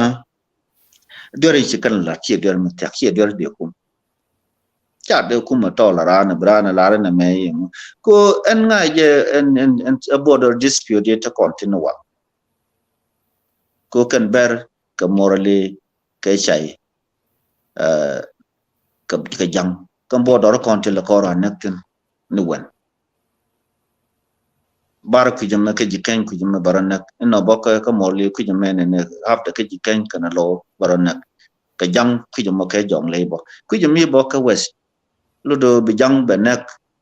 te ka border dispute ka kwion ka kwiho gat ko nga ni mi le jana normal le jan dong there to once a year ke dong there talks maybe dong there 2 year na bi gat in chiro yalla ka bi ga dung ngak lo kan bela to no mo ngai ko na te ban mi jini go jita let beren ta ka kon shika par kan ta let jang kon ga ye ku jimi per ke tel me ken jokka ke kan aro kan ti per ke lo en le no ngwan morle ko morle la be ke influence morle wat ka kon la be ke influence me tot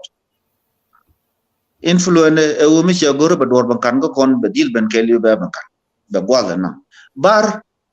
kana jang chang ken kon je ga long ke chi kon long lo ga ramala ne me le bere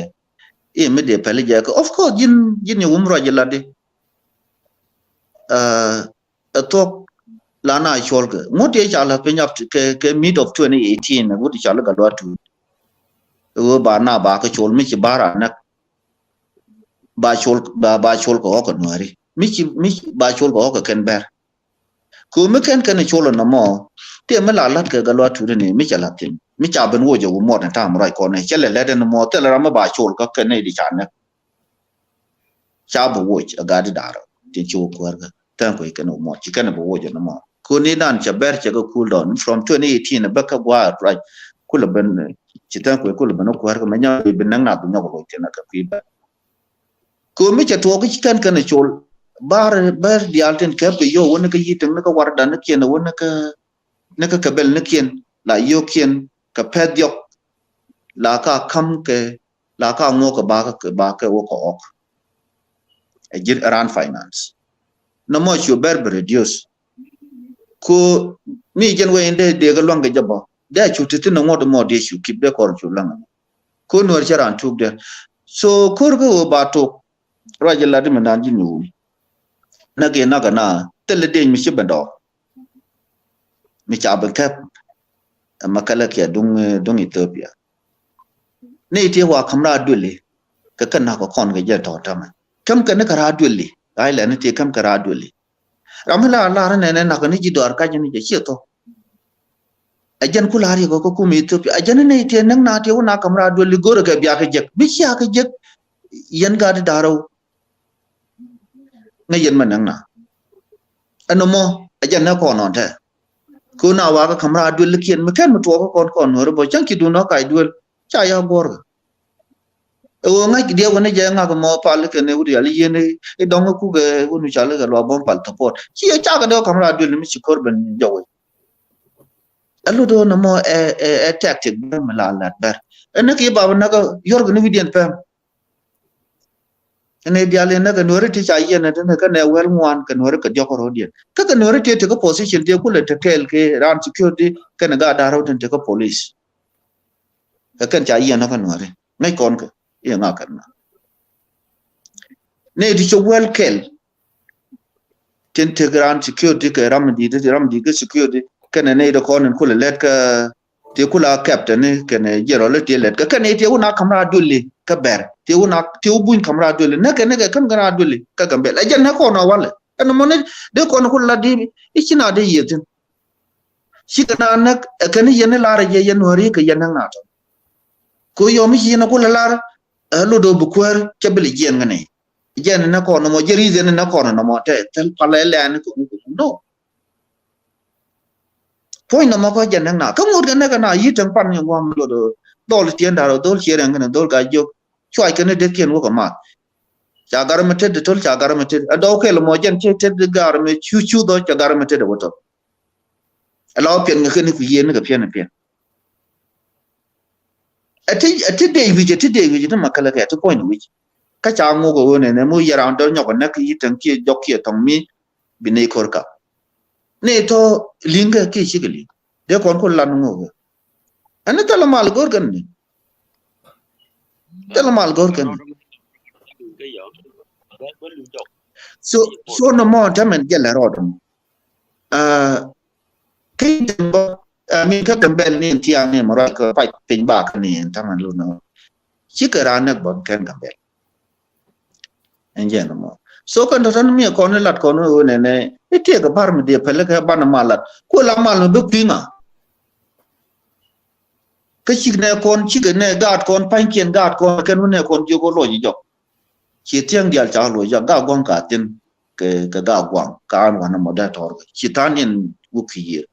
ko gor ko no de ga maker de kan nyago mane ama keren tam me jen kwa gang no poinum jen ku te ke jordan la kona la winga ba jarga ba winga jo jen ngo na tin on tam ka de je kel kana ka cha ber ju yen i chwa wo man na kana ka ku me yen hore project chi man ku ka lo jo bu ko no la din no ka te ka ta na la ro ne ne de la na ma le de shu na ka ber ken kon ro ai ka to ka ma te le je ko shi gat kon chi kan gat kon yek ten te ku ma ka kel e ru no kan ru ne a ber nang na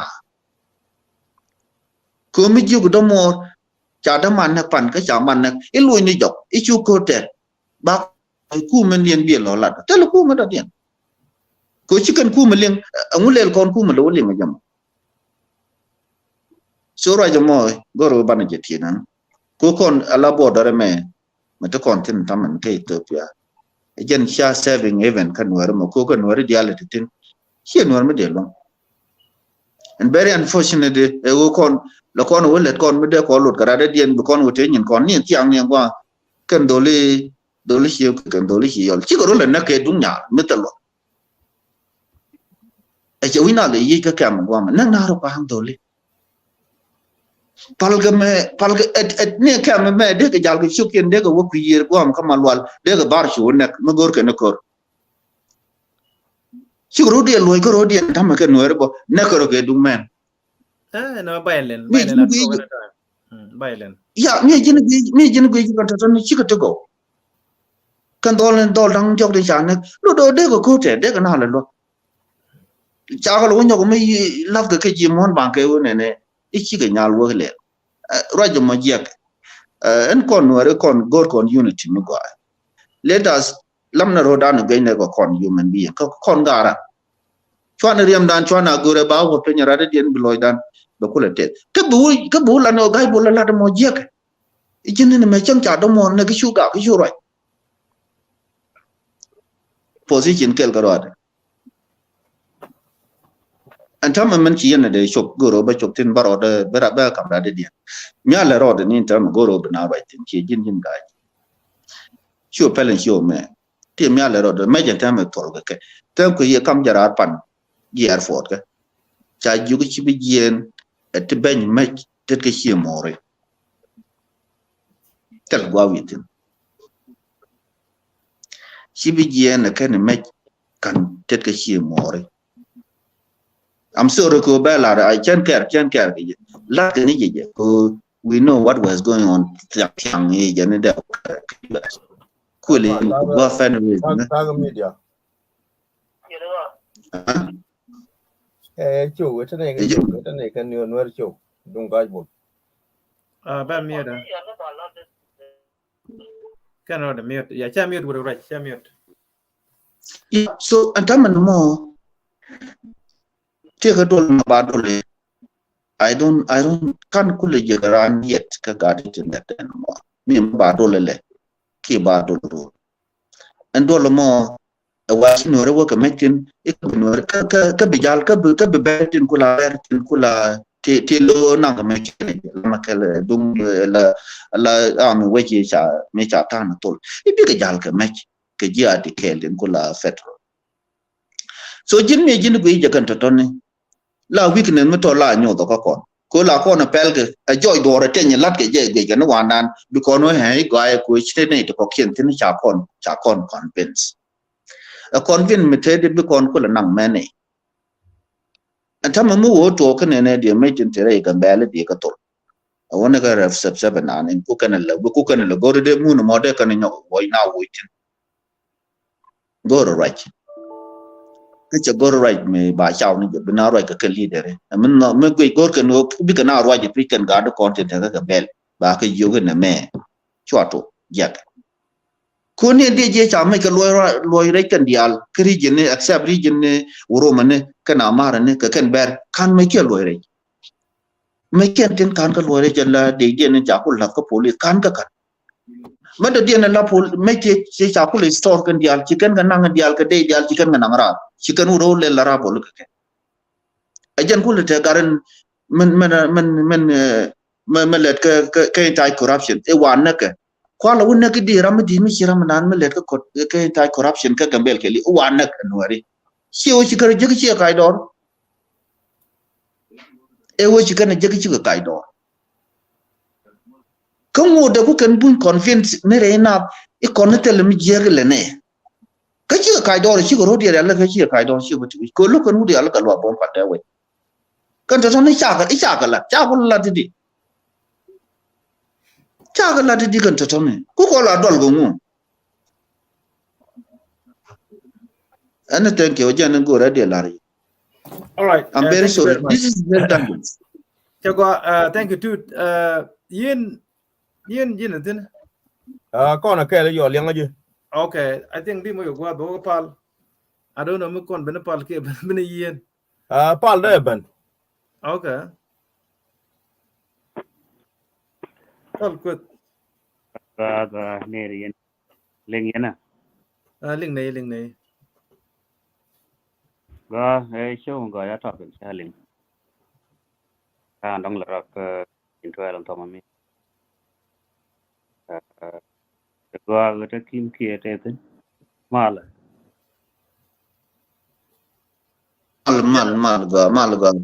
mal gat kwes mal neri yen dia yen ne kon da so go to the point tam dong lat kon kin roi da be dit kai ti bien war dia dor mi yen ge ate ni di yen ge nor de botong mi wi yen ke dun kela mi dim de la ken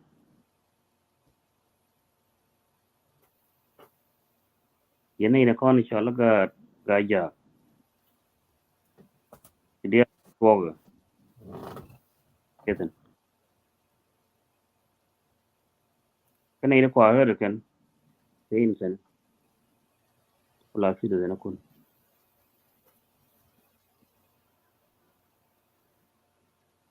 gambel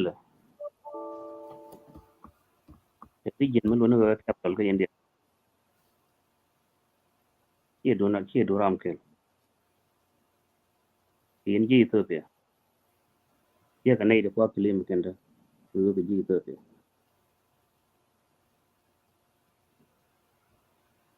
nei na kona ai ra kan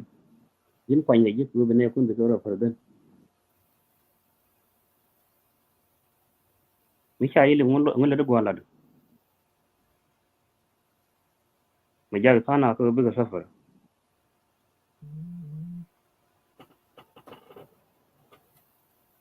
ani yen wing ne zama ta ga yi sai ku mi de ling ku mi sha da ni million ga kan nai bura kon ka ke sir da ni she ka yi ma sha ling ni ye lungu ka jan fal man ke lo ko yen ron no ro ken bi yen kan to ba ga yi to yen shi kai ki man ku bi ga ben lakin chang kira na citizen data ka power ko ne chang tel gi bad yen ina kon nyo gen chin ga kel ka yen citizen ta yen ga sai til hu mi de jo yen go ne shi na me shi da lel mi nok boy ne ke ker mi shi boy che no ko na mi chara la na nyen won rew de yen community manan rar go ro be ti dun bi ma ne yen en ta na la social media kane ken right the finishing let ka tin million ga ke ne ken thong mu saling ni yem shi na lo chen yen ke intellectual to won de chang na kan ti de no de fit se mi jeng ni system thong mi ken an lo kana ka shi be ni ye na mi chara ka fi na nyen won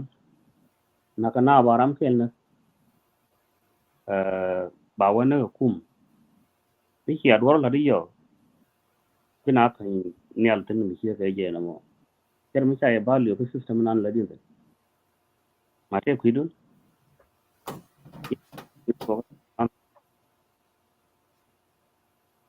yin mu ga position kibila na position ko ro don position bai we tin ro le ke sir na kon ke mi te ram chen ke je ka go na nan ti tin ka jen position ke ko yen ron na mu chi lo lod nu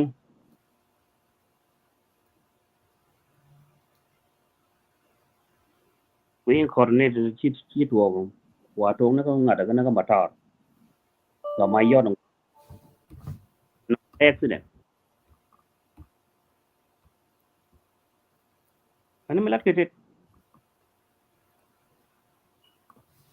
ramde logre waye chima gar waye rambon ke ti yer lat ke ken ko do chana kilim ko e sia ke je ko ne je mi chran do lat go me ngula je ko kam chal ka na an wer ne yen chi yen gar waye mo kan ko nyor yen ke yen dial ken ko ken ngan e ke ba ti de ne dia ngata power sen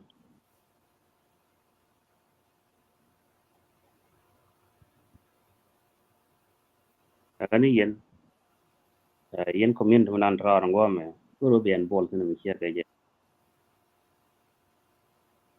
yana lo len ge ye ken chala ne go ne na ni la tin kiang dong chen na peaceful da pin ken ge deval eri jine ko ken de char de galat de dul gor de galat de jibis ne de to open danda na jal kam ne ken ti ten chin da go ne yen ngan bi deval no ko tene ngona elan den nangum kam la foreign dang chi wala dang wel nan nu e jien run ba kong ne che bena a development of country kangat region mo asen chwar do ri jaga baga ka tan me kun cha ko pol cha to lu pi ke ya pon pe ni mi che ke je no mo kan system da yin tin india to gari mi che no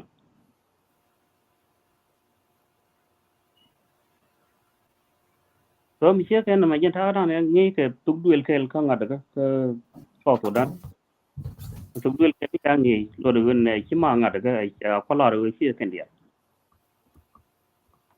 kan me ne ti jinan je cha ngi ge ne do kor ke ne do kudan je cha ngi lo da big right with it irun bar fi zo mi je bala je ne to ko so dan me chan ngi group betam tuk duel ken wa to ke chung be te ya ta ga consequence ko ngai mala be ken gambel orun india tiram je jone ne chi dor tele bomb e region dun milano capital ke india from Tirgol boko buru be rol bunyi no gele kene ne kan polar go baka South Sudan ne ri ben South Sudan is on ta kon we US go mi kitani en belar fi e mo ta ke citizenship cha be jone ne chi cha kon jo chi kon America na kala ngo yo ko le jene kan no kan free me cha ga ti e uden ku me bunya biya ti mi no no pikel ma bala de ele pikel da wi ne jene chiang pikel mbe ne thot ngai ke je ken go ne thot ngu chara pul pe ken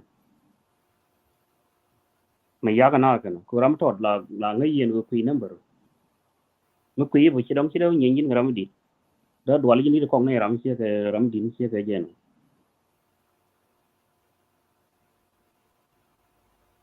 ani yen community man ra ran go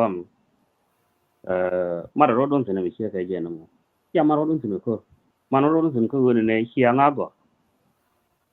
ti je ke chale ku ke doro doru ni ndial ke ya che parol ga men go ne te lat ko dien de ni tol ke men lat ke mi je ka biaw so fo de ku indi le sai no ne cha nga de cha e de me da ne cha bil ka nga de ka ta bo e let ko den la dum we nan tele lai de chu la ro okay ku cha la dom da dom bel da supply but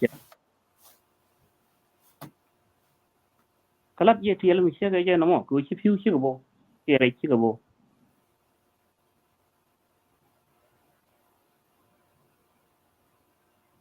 kon lem na gudan ne me ni me to won ka ngada ga ni ka Johnson wo luin malat ye tit me cha campaign ken no ne te ga mi cha lo lo mo lel ga ken medan en Johnson wo luin whatever shi ben widian lar ka yen ne da kan ku yime wanda kan ngada ka wanda babrum kana gambe lakini fa wurum kwal jene kan kana estimate mi shi ka je so jene ta company din da ne shi ne social media ka ngai yente gorga kan wena website ne kon chwana rodan chung pe ga kon community mi di chana ne mer chana dala chana me chana no ramaton mu kuyi ma ba tweet ko kwed en tiel changwa ke ngai ke plan na je ko kon da kon chiamo ga la la je no ne ga ne shi wang la ke mi che ga no goro bia ko che yang di chen no mo ti kon wo ka len na no ne ban ne da ban ka ko la ma mi chi kon ngong yen ban ko dung gambel kan gambel sidi mi lo no ne capital city ka kon dia yene na kon la city ni Ethiopia tira mi jetten tien ke sei kan governor mi lat ka roti hier ken ro hier ken ta dong chi we ke wa ma yod nei do criminal mu criminal ma ngai ba nda ka ben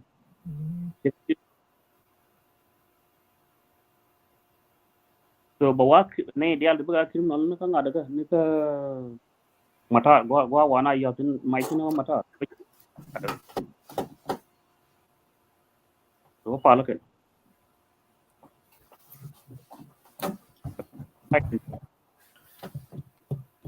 ka ku ba le che man la de yer ya ken ro so nei da ki bele la no ki ka che man de yen wa na na ka wa na ma jidwel ko man wa na ka ba na dwel ko ti ko lakin ji doran cara ti ge ken ken mala char ken mo de su ti mi che ke je no mo ko mi cha da long ken cha gwe ro go na ro jo anar ene nor ba dir wayam ka ken ba dir lakin ngada ken citizen of a land of Ethiopia tin gori muche ba ko ne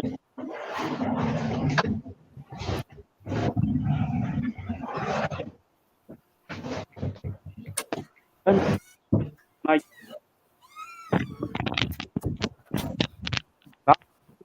wo wi che dre ne ko kien kilung ne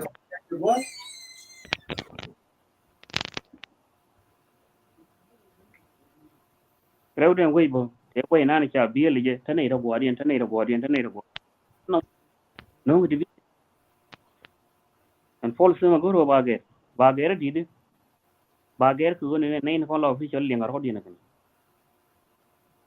mekan development kan la nyam ken nyam no ne way bet development di sela ko ba kan woni la ba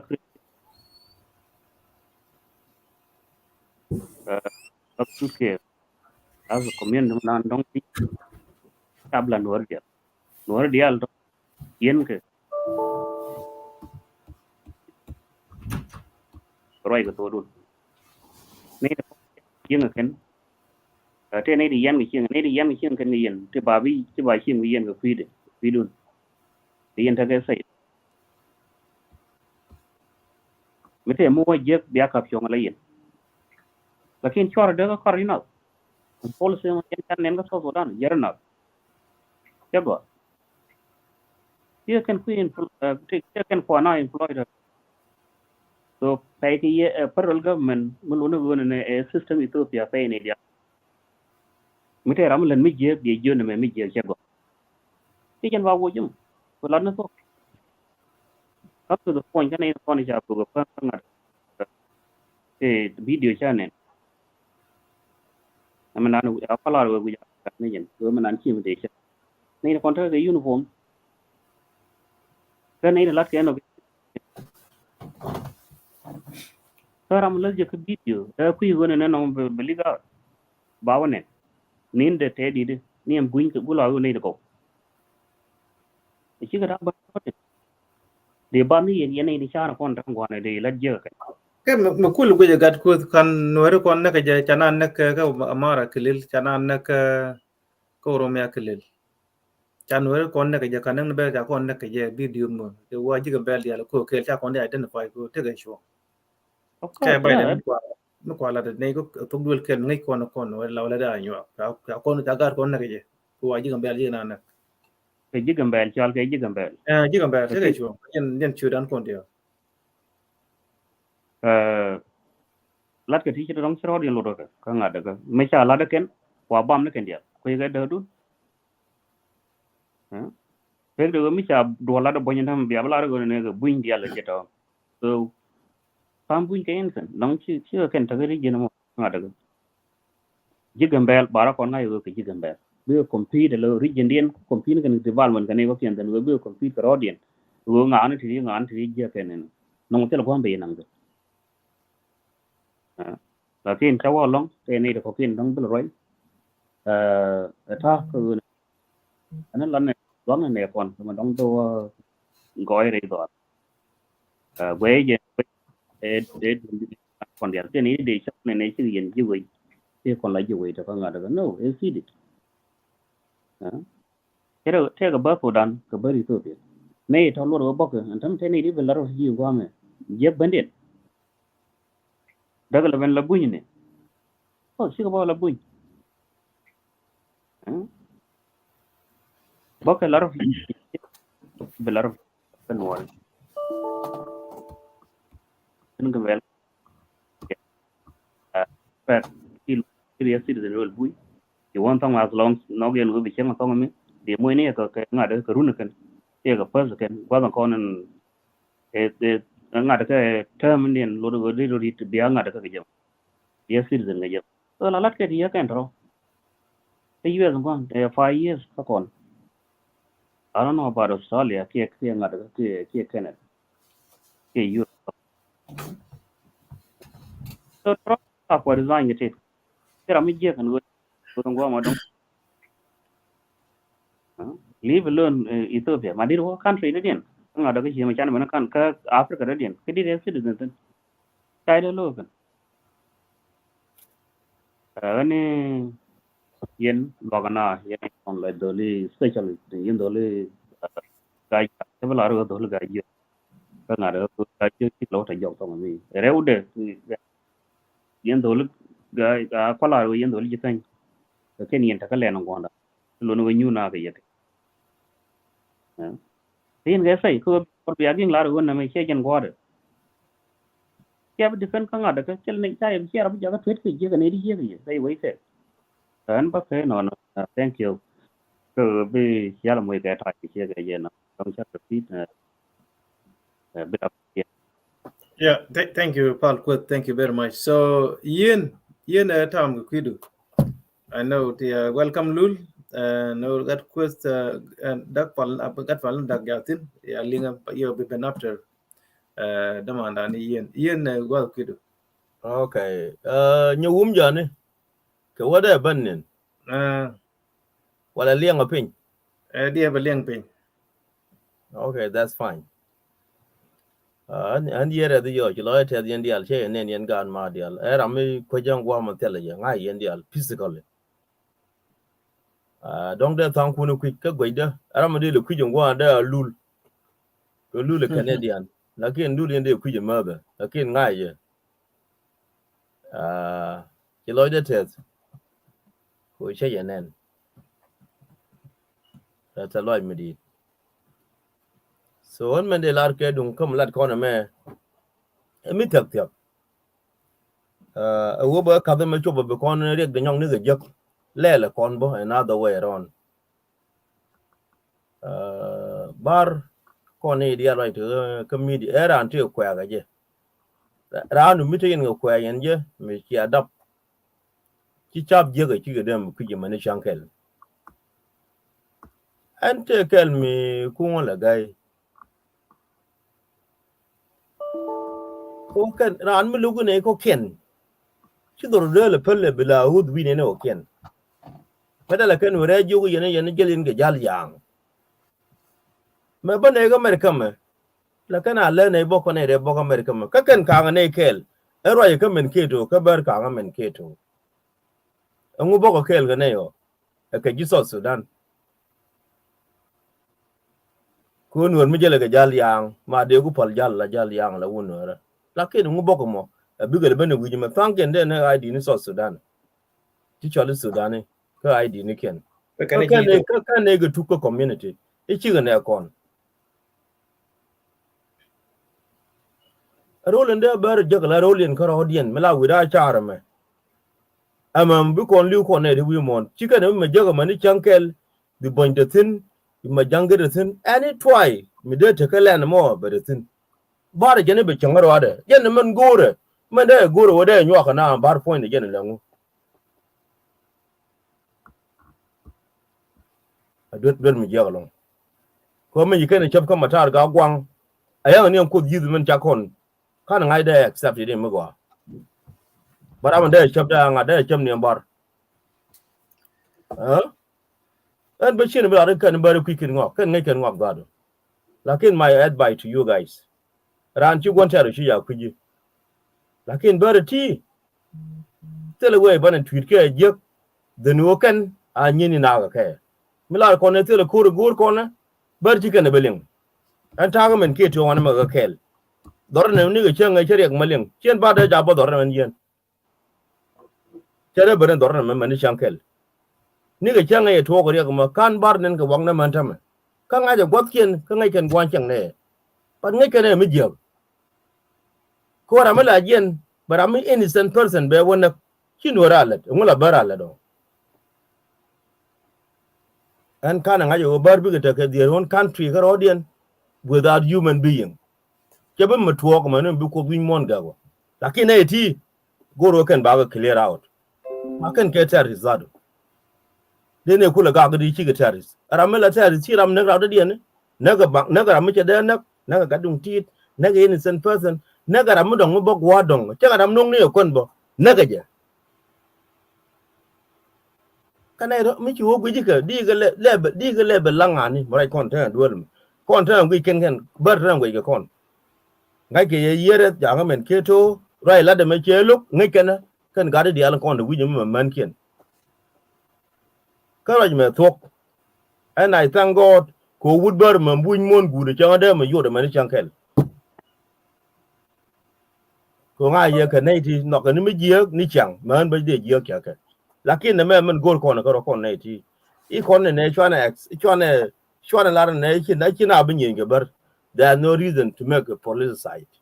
Political is nothing. It's nothing. Violent, me will to walk. The narco investigation, but talk about a jack.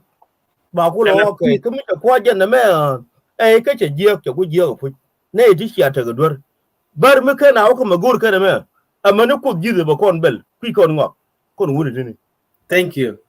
Peace come to the war. And it got the only option never conduct the car. And now, never audience, generation never become talking. The guard call you the car. A man may can I owe mid year.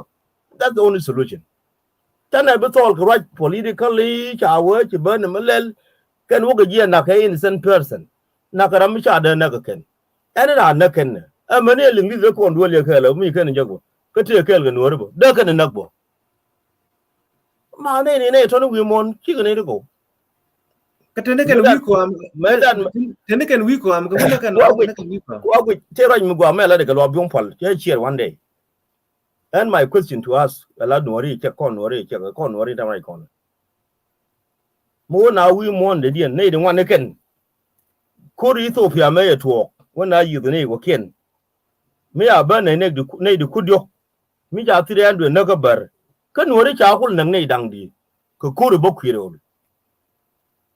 We give them to be a child can educate rich Ethiopia a governor. They are minority. To governor they joke through boat and board money go bergo na you. Chicken and they joke money chunkel. Ko ber chaga da kareo. Thank you Sudan, thank you Ethiopia ta nuori ka Sudan ta ken ke Ethiopia I want to boot chicken da win ticket nan they can win the political parties nuori ku maga ka kel ba ta ken ka nuori la kana je kala o ken ka bar ika ji Ethiopia the only one thing mbi gwa ka rade gwa ka mach that's the only my conclusion tell me ali mal me go yena ka bar ta ga men kire o kel ayanga an ma ga jomo yen bar je jode ma ta wali any gwa chi ajak ko ba mi je ko la ngaj win mo ran me naga ji naga ran me naga ji naga chi de ja ko ye ga kel ya jen the same li an kel mi chi mon chi da ngi ji chi mon la dier ne ko ni te ye ken te ga ko ken ga liu lakin mi chi me go lat ba wa nga ga yo me go le lakin ber nye din ti dit bi tu kon giro le me chana ber nga America ma this is akar ga nun tel wi dong mo ko no tin an lok ba ga lu nga America ma kaban gwa no re jen gwam ba ga luktin kabar no nak tin ta media lu ka Africa yene ga media ka yene ga front line barame ta ju be do re be accept de o te ga dor bar le nga lam ga da man yere ta ndol len kana ka ngai ka physically Quran mi ngi mi jiyak ba jo jiyak tell me only forgiven mani chankel mi te nuor mi ta ga maide a yis ga bar ka yis ga nuor amani mi cha gwa angur kana chop ko nyede ne me dit. This is my advice to you guys. Tell me ali concoy. Karo ali parliamentary mu amela den che when border men ye ke bare da wo bele ye ko ke in majority. Yes, a majority point there kan enter ke Ethiopia. But the al chi de ye ke nuori. Point nuori Ethiopia na Ethiopia ma ju gen bar. Akan aben ke South Sudan ala ally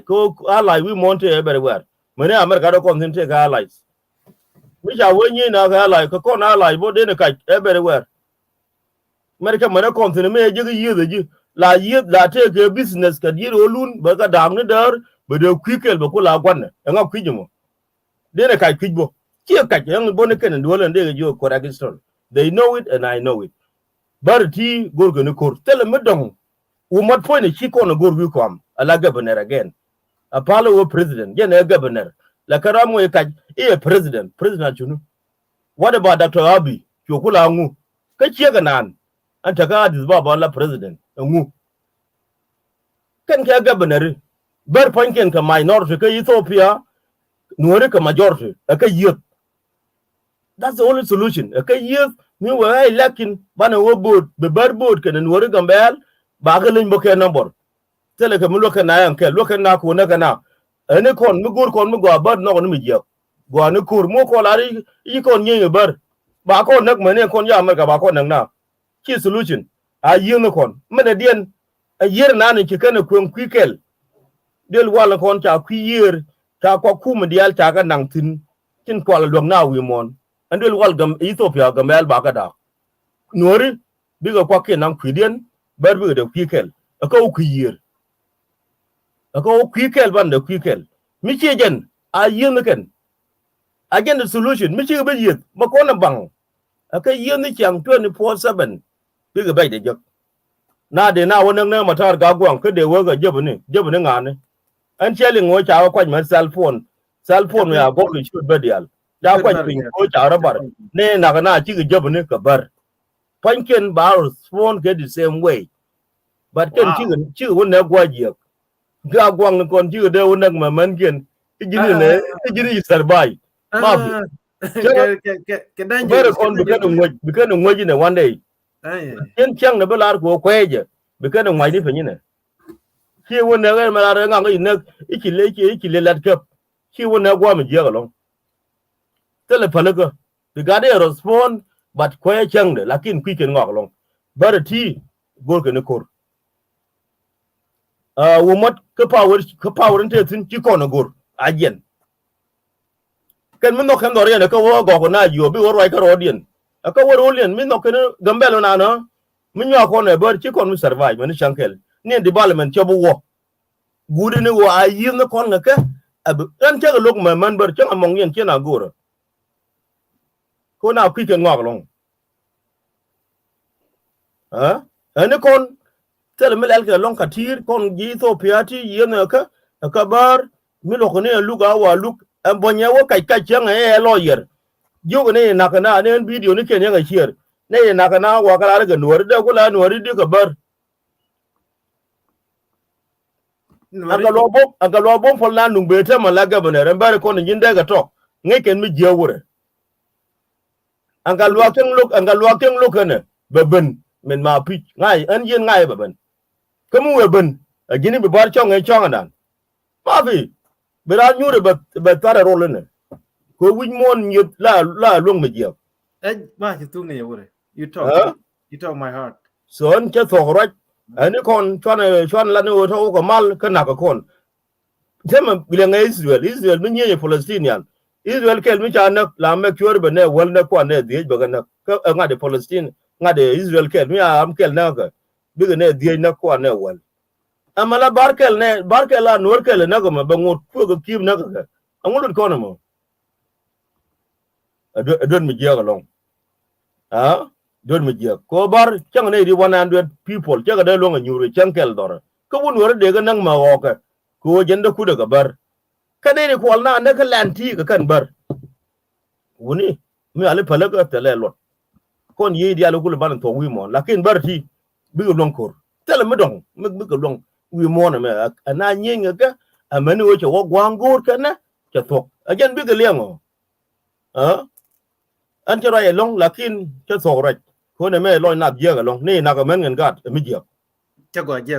thank you very much cha rai long cha so rai ni yera mana take a commercial method a little bit be ko kam ko ben lul kana gat pan dak so ban take a commercial ko na me ajen gor ko no right gano banang one way ku mi je lo ya mi je cha right ka ti nywan ka chu me la yen te len right la di jen wa jen ma ta jen loid ku na ju kon ko lok kan kon men lat agreement lat kan cha le ran men ne kana medan joy de bu me cha New York bok ne Washington DC che we chen ben negotiate ke terrorist ko mi jino yi ke bi disappear ko table bi disappear la gor kan bi ne ajene che America jo you know what chana F-15 B-52 mi ko la boga etambura ka Afghanistan ku le ren ki ke jen gor bare tele me ran ki jen len men jalat jen bala jen bo loy ber ke terrorist ni kenan loy ni ken ko lu gwe we ke ya ne ne no ri crocodile tear kai ku ke lo goru wona ne biga kan get away ke we ne kan ngade islander ka gambe ibne binwari kula teke binwari yi ke government ku bala ne topic me tiejen ken chi biga away ke meni kan la ke terrorist any leadership mi bar ben wi ko am na yi ga gambe correct ni agwa na ken ke ko no rutu mebe malaza nawe take runi 21 ka malaza runi kan how many people are na ko no ri ka gambe la ke kon complain go ne ko ti ko dur me kan chara prime minister you ko ti kon care ka ne ri ja ko ne ko kon ni ka te ka power ta ga nan man ga ni man da me te ga UN gene kul te gen sa ya to so kon mi ji kon speak up ke man go loy man go bara jen man play mo no ko ne ko ban yi be ne ken di kana ka ko then that for banaring do ri ken ko ba clean out bi ga yen ko ne quick bi ro we gambel kana yar gambel big city cha dem right a criminal community ko lu ko yin governor randian ne ni na nek ki kana ka chola na ron wani bina dol ku yer ku di ne ci yo no ri bi ajala te dun so ajal ga mon mo mu chola na meeting ram cha gor ci ga no more meeting for what ne kene na ci ka ta ci gor be ga nyot ne de na ga buñ ci ka ta ci gor be ga nyot e ba ko kam no ri nga jalode kon mi ci kon let man gol bare ci bare de nga criminal ke terrorist there negotiation table bala ne do ma wide mi ja jo log yen gor kon go ne ko ine gor ma like ye ko yen criminal jen kan lemo kuiga ne kene kina ri ye ti ri no ri ha bu ne to tinga ye ti ri no be na yan ma jo ka terrorist mi ye ka nga ye la jo ku la nga ye mi ja ku la jo ka nak ke mi jo ku la ku la wi ja ne nak so ko ra yen jen so ban te commercial ban ku lu njok Bullshit and that's it. Jumping and special force be the winner in the war.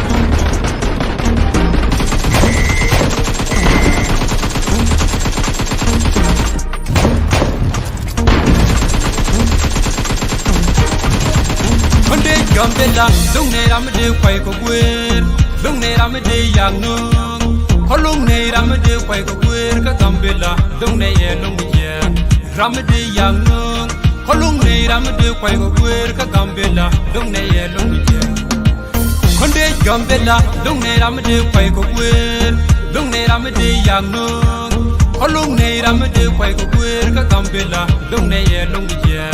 Ramadi young no. Kolung ne ram de kwai go kwer ka Gambella dong ne ye long ye right kana kurti ne ka jakan nam ge jum me be ga kur tele ram de ro mata me be ga right tele ram de le ba kwat lang ma ci turu go far ka wangda awol oy dun pa ya nge bum ge de me shede me do la men seng dang ba tyo wut wun mu bum ci le ma da melade tata captain war shikane jaka bum kur bedunda dunda senga nakane chal kane go ni wangru kur kong ne no ko ka de dul chine dalla changa mi chine gol ngeni te kane kal mutu de ga kay de ne dul bu gur shendam gar chine rutin war kan cheng der chine go far telamanan mi chine look mai da waga chakan to mai da chelen Gambella special code is a winner in the war like superstar konde Gambella don't need am de kwai go win Long ne ram de yang no, holong ne ram de kwai go kwer ka Gambella, long ne ye long ye. Ram de yang no, holong ne ram de kwai go kwer ka Gambella, long ne ye long ye. Konde Gambella, long ne ram de kwai go kwer, long ne ram de yang no, holong ne ram de kwai go kwer ka Gambella, long ne ye long ye. Ram de yang no, holong ne ram de kwai go kwer ka Gambella, long ne ye long ye. Kurne aku shikuko kono kana dwai bien to brain and kur Gambella special pot pinkyang shitke luru kam shun mudi Simon kur nak ko bong to ko kon balo kon ke chef ramu gur kon brain belet majin ko shitke ka ngaza je shitke yang mudor kor gumde ne kulo fegedi ba yegdiam nogo no kur mutak tak shitke minile kajano ko ne la chol gi hardwa the battlefield pian gi during the war Merinda kor mubum ushano kwai kor latin nyam kor mubum special word rogne the chicken show konde Gambella dong ne ram de kwai ko wen dong ne ram de yang no holong ne ram de kwai ko wer ka Gambella dong ne ye long ye ram de yang no holong ne ram de kwai ko wer ka Gambella dong ne ye long ye konde Gambella dong ne ram de kwai ko wer dong ne ram de yang no holong ne ram de kwai ko wer ka Gambella dong ne ye long ye ram de yang no holong ne ram de kwai ko wer ka Gambella dong ne ye long ye wejanga wejaran de mai kando de ga wejong kang dem bil ko bom tam nyan kon hino general wankir riwat chang ko bom tam nyan kon cheran bang la de ka beje de ka wang kwelul yena woga bel ko bom tam nyan kon anges ke bril baga ke bril komo do nyate ke bril ko ka karna me dwal tendram de me dwal dan Gambella region bane jagam kado pablo karna me dwal jikonya kar tendram de me dwal dan tloy gaj bril awya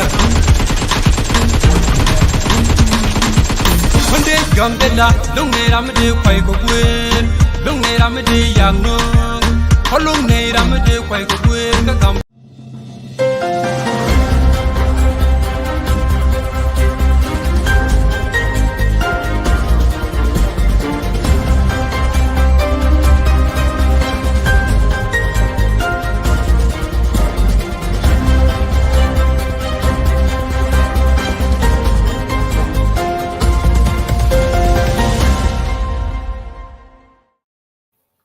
Go along to call Lunjok, Yene Dialoguito. Thank you, we show. And one right con Kay said the nature to Gambella, Necon, Chakan neck for no reason. Court at Tong never want to Buguna Gambel, Micha plan, Ver Candia, tell the barn lord. Mijay Bar, queer quite lot. kajene ngai ken well coordinate chane kon chagana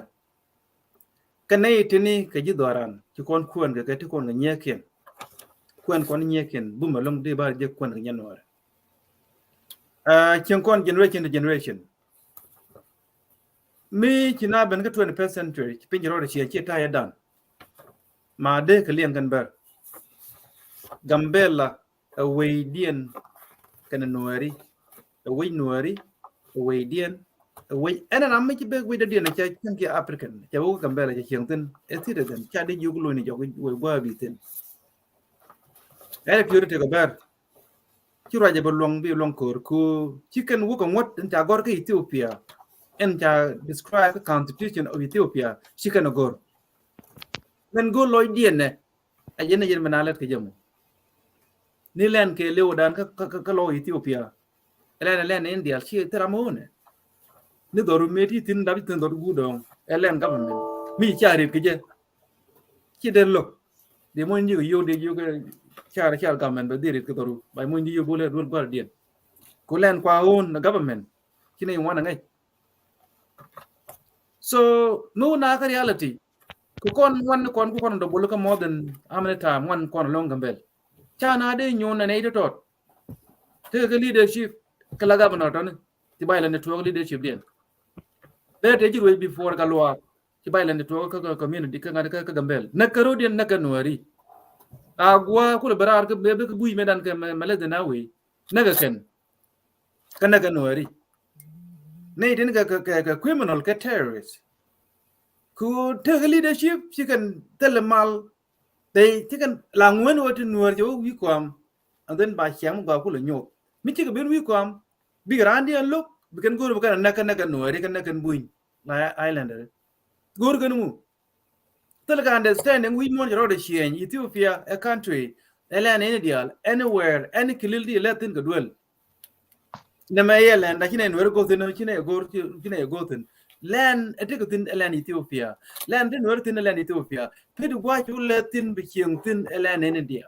na kan nuar ti refugee ta nyur government a contract between Ethiopia government can the United Nations can it tin chenga penyu a contract between the government of Ethiopia and the United Nations. Ikine nuere gor.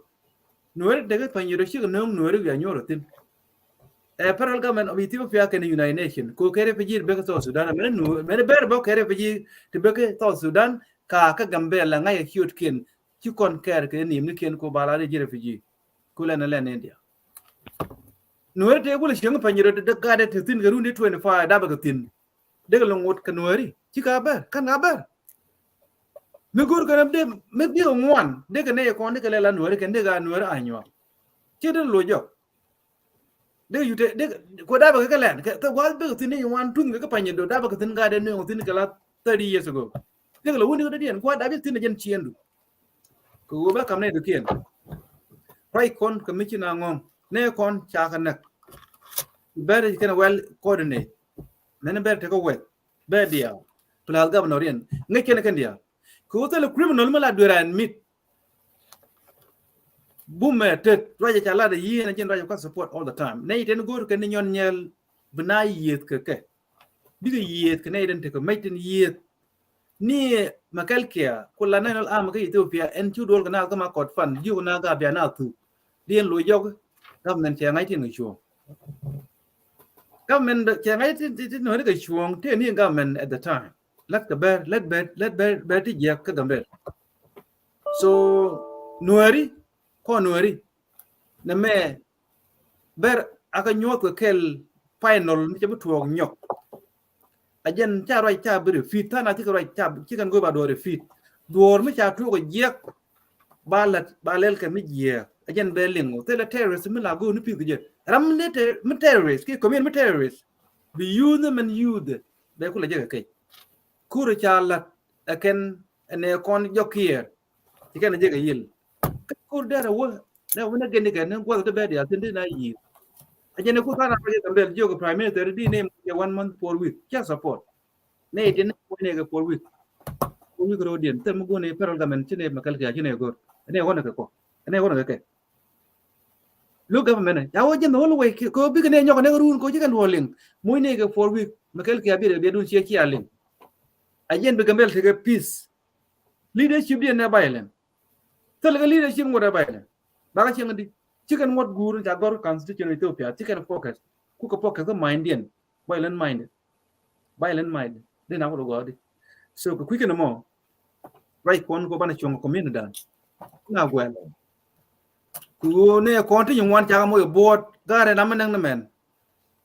ka wan to men tu cho baro cha gan nak dong tu rom na gad gan kien ti ja nak ti ja nak sol be ki cha man nak lwa ko ni de pa lwa ko gare ne kon we de kon la gar wana nak lwa ko ga ne men gar ki ram ti ro lain lwa ko de na let bare ku te leke sympathy at all ku ka criminal ka terrorist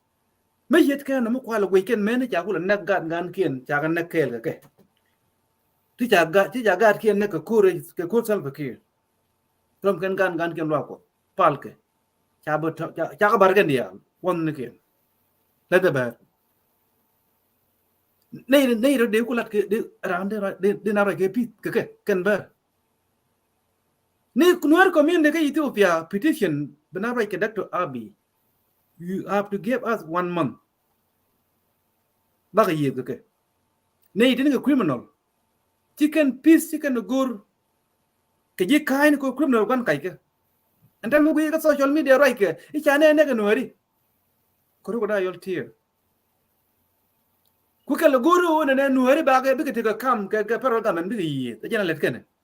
ko bi ga jur lor ka ya ga kan lan me ne kan buñ ti tieng duri kien island de ga gambel ko gambel wen india li hieng dul din su kan ne ga me cha gambel attack rabul bar kan na tu video jan nen ram ne mi je la wi ne jen ona ga buñ hieng duri kien ci ga nuare ci ga bar la da nga kan polin bar kan nay no am bar tin hieng kan te de ku Ethiopia kan na ton cha ne ri show wal ba da ke baro ke bangwan cha ga yen tanat gurbe ke ajen kulu guje ko kwa ko to ko dum na me berwe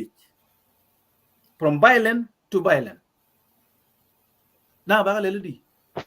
michi na ye ko ke la go ane do am la ro ta ga der dung te ka social media ka la ga rent ne ga der be gam no be la won ne commune man na ko kon commune batin be ta ke ba be gam men be ta ke ka na me ba ga gor ba ga identify ajen we hieng na te lu kwem de na right cái chuyện đuôi chèn mít đúng người thứ quý của mà cái nào cái chán này đây là gam nó miền đây là cái chuyện mà nước nào trong nó bao gồm apa nhân gồm con nào là côทุกคนcái humanity ngay con judgment bar cái violent cái terrorist cái terrorist anyway be right back come gat panadak welcome to Jane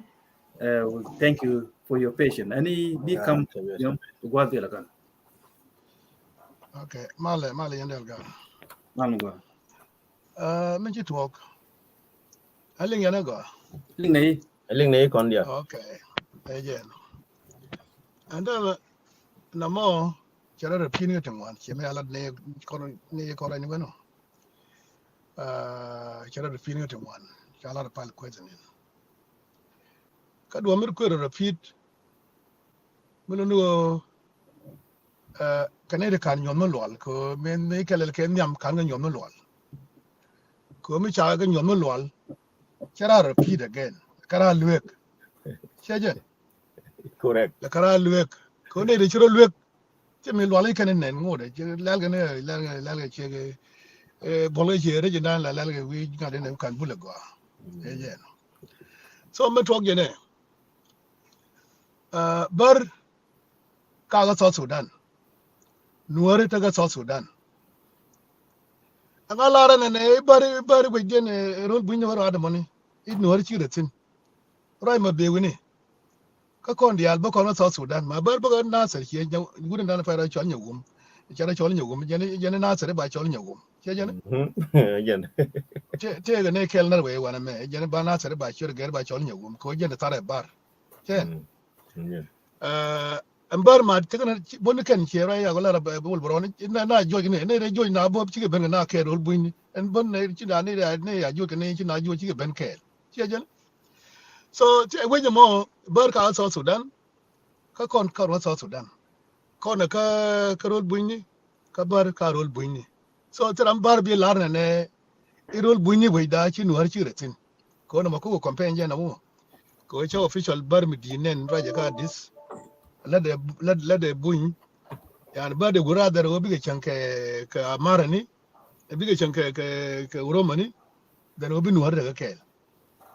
ko la no rom ne de go ke jara ne go changne ka kel wala gambele man me chi la yin yal no chol no la yin ro bi jin wari ben those who are not from Ethiopia bar no la de buin ka meeting ka ngade ka dis baba Yeah. again an kwa mo ne no ka ni mo la ro ni bar be wo ra ke buin in no ke ngani ma te tra mi chi la re lakin tra mi chi te de kam nyam de ra chi bon ba je la re mo chi to so le nuare tin le kara salal bi ho ra ke bar ke buin ro dia amira dia de jong matin ne alawon ne mi ra kon nuare masalan le te tana ra jina ne ikume ba ba kwanye bunyi ba la kam nuare ke ka ba kam buin ba kam bar e buin alo ana tama wo yoro dunda wo yoro la guji lo che jin paina wo yoro kan ngade wo yoro ko chi do de jag la jin che jin ma guji ne bonyi da arja la bonyi jin che jin bonyi da ma jin bonyi lakin te la ram bi yo kam kume gambel i ba nung bonyi bi bonyi ko lo re na bonyi den ma jin bonyi da jin point ke wo gira do believe wo bonyi jala mi dar karade ma bonyi che wo mi darin lakin te buin de char te tin che kon so ko kon buin bo ka kon ji South Sudan chenga den en me te ga me ta ka South Sudan ane nuar en ta che me ale Somalia ne ane nuar ane Somalia me ta ka Kenya Somalia me ta ka Djibouti Somalia me ta ka Ethiopia mi ho Somal cha tie ran Somal bana le no za ni South Sudan dan ane nuar mi jen rol buini mi la boy mi ber South Sudan ran South Sudan nuar mi jen chang be ni ku chen che ben ka gambel ran buini ajen ba lel no tele tek ten men te gwana na tin ajen wol ngwan kono ko ci ko ra tek ajen kuy ga baro ko tek ken nay ko ken ajen fa ba na pala radio wona ne ba gwe kono buini de no ma kono buini bo che jen tele wo mi chale buini mi dar ke buini mi char ken ne dial buini tele ba gwe kono buini ba na chok gidan mo wo ci kon buini me da dien la father di bar la kan father di ka minority ga me la kan father di I don't know. Election Ethiopia I don't know. cha election chi election no A nomination nominate ji tele chi election campaign da ngala na nominate kuna government ko federal government okay ka be ko che dinu lobe di long ken bunya lo dinu go gwer ke federal government long more than no ma la kwan ka minority ngu je lo ga ma kan kuyi ma kan tin kan te ro bunya ko ta ta je moni je lo ga ma jen okay ta dan te ga ma ta ga ta so dan no je the same way te ka ga de kon ga role bu kan ga de kon politician lo ga ga dem ni so yo ba na ra da dar ba te ne decide ko bar long bi go lo bi ga bar kel ala ko nyer karodien then gwa mo bi bar ba wote o kidu ba ga jan yal ko bi go side ka bar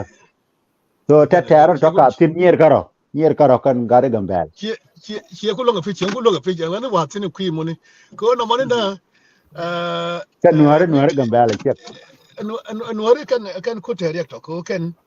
tene kan gare la kara da ga cien chan ka cien chan ke ngade kan nuare ro da la nuare ga jak ci ro da ta ban lo ta ga cien chan ta ga tieng ka ta ga ngane ka cien ya jane she jane yom no ma cha no ko gambele bi bar be fursa ban je gwa mane che jane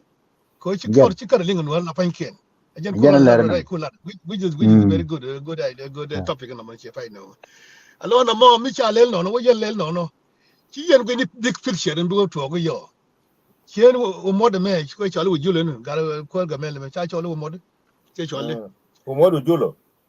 Umodu julo. umbadu julo na mani dia waje bena na mani te nuore kore medan te nuore chon kore ko lo ka ne ko kine ti iko chiranda ha ya ko lakini lo yo ga ni galwa result ko lo ga galwa ga chukulo ko lo kaira jen kwel kan de ne na lo mani galwa ka kan wari okay ka ken result ne nda result ja ni ya nda kan kon wala la ko ro da lok ba ga ti te lo result jen ja ni nda kan ban ko na ka jo alo mi janta dung wari di mi la dung wen mi dung di chi bo no ni ran ni chen chan ki ran ni chen ya ja ni chi bo no ma chi chwa ja nang tin mi te no ling tam mi te ne ling ka ngam bele chwa ja nang tin ko yo nang tin yo and consequence bi aw je yen dia yen no re tel me no no mo ni ran chang logie bi mar ka je ko we la ni general me bi ne dial tek and dial mi bi no dial tek chabu la ko ran chienga kran chienga je no fa na mo me de kon pal taban en bara gwanti la taban iti cho allu wonti ga jiti la mane tat ba den tat men bit ka tama chika na na o cha nyo me lol ga tat cheje tat cha nyo me lol ko ken tie ka ga war so ma yu kan wele ken lel ne chen ani chi anen cha wo nang man mag dien me cha mag dien cha nang na ga ngar cha nang na ni ga jube ajen mo lol na mo ni alo chika ro nyo ga war again tie ga war wa ta ga ene wule nje nong te mi ngaje cheje so chak chika bien tat ko ga nang na ken ga loy na dien kon chi kon tele nuor man bar ti falwa ko abin nuor dang wal ke nuor janare ke nuor dan die bi agri wana man ta bar de yen ko yen nuor de yen ga garo de yen ga ra no mane man de lo ngo wa bar man tel mai to ma de yen ko ka rodun lakin mentality bar very stupid ko kada agri di wa man bar lo ko lakin ne ri wuni jalga mai ne wa ne man de lo ko bang tel mai wa bar na ma che criminal te che kun wana ka bar me mi to ka bar jane chi ka nuor bulo wai ka chi ka nuor bulo wai ka gambele me mi to ka mi kan ti da bar la kan tung nuor mi lingi tange lingi tung nuor lingi kana bi ka sting bar bi ka disappear gwa bi ka disappear be te mi chala bar ke to ka las ko kwen kon nye ken ka we mi le kene na kana bi ka biro nyo punin ta chi yen kui na sa chi kui yen kui da ka sa na ka ko ba ta me chi ka bi da til ko cha nyo no la lo an ta me tele bar me yen bo lo na ke bu de ga nyo go disap de ben ga bel ga dia e jen bar ko na Sudan ke da sa Sudan so a jen no mo no bar be sting be disappear bar be disappear again nuore be disappear ko no la mada na nuore de chai nuore de jang tama nuore de bar kan ku te to ra wal mena ne te gra mo gor bar ngwa menin jejen so ejen mo ni alo ne to bi woni ade ne bi ade de woni ne ku ejen ko ko nye ke no kwen ka chike nye ko le kwen ta bar ko chike chiang dong jejen kan tama wa korbo daga gaba tera lot so biga te bot na mane biga ka gwaya ben biga sting biga disappear mena den de la re jog jene ka kwar kon taban ni ci to ngon tama nuor cha ta two time chejen cha ta time nuor me wal ni ngeng mu ngut ngeng te ni nuor mo ni ka nuor nan te wich ngeng ka ngut ka ngeng nuor re ga la mis ka da bon ga basol ka chai run wa cha dwal jen dole lu ko yunu ga ai la ku ni won chabu ma ba chai ko le jeng ni run ka da bo ba jeng ni wa lel ne be calculation be lel be ni ko ne de do ko le chul be yo chwara nyin ka na ko na ma ku le interest be ran am kel be interest one da one person one person interest one person interest beneti to den baga janake and then Correct. could depend ka kon ne tarare ai wo bar ne kon bin gar yen belin ram ko tedda bode ka gambela mon belin rajde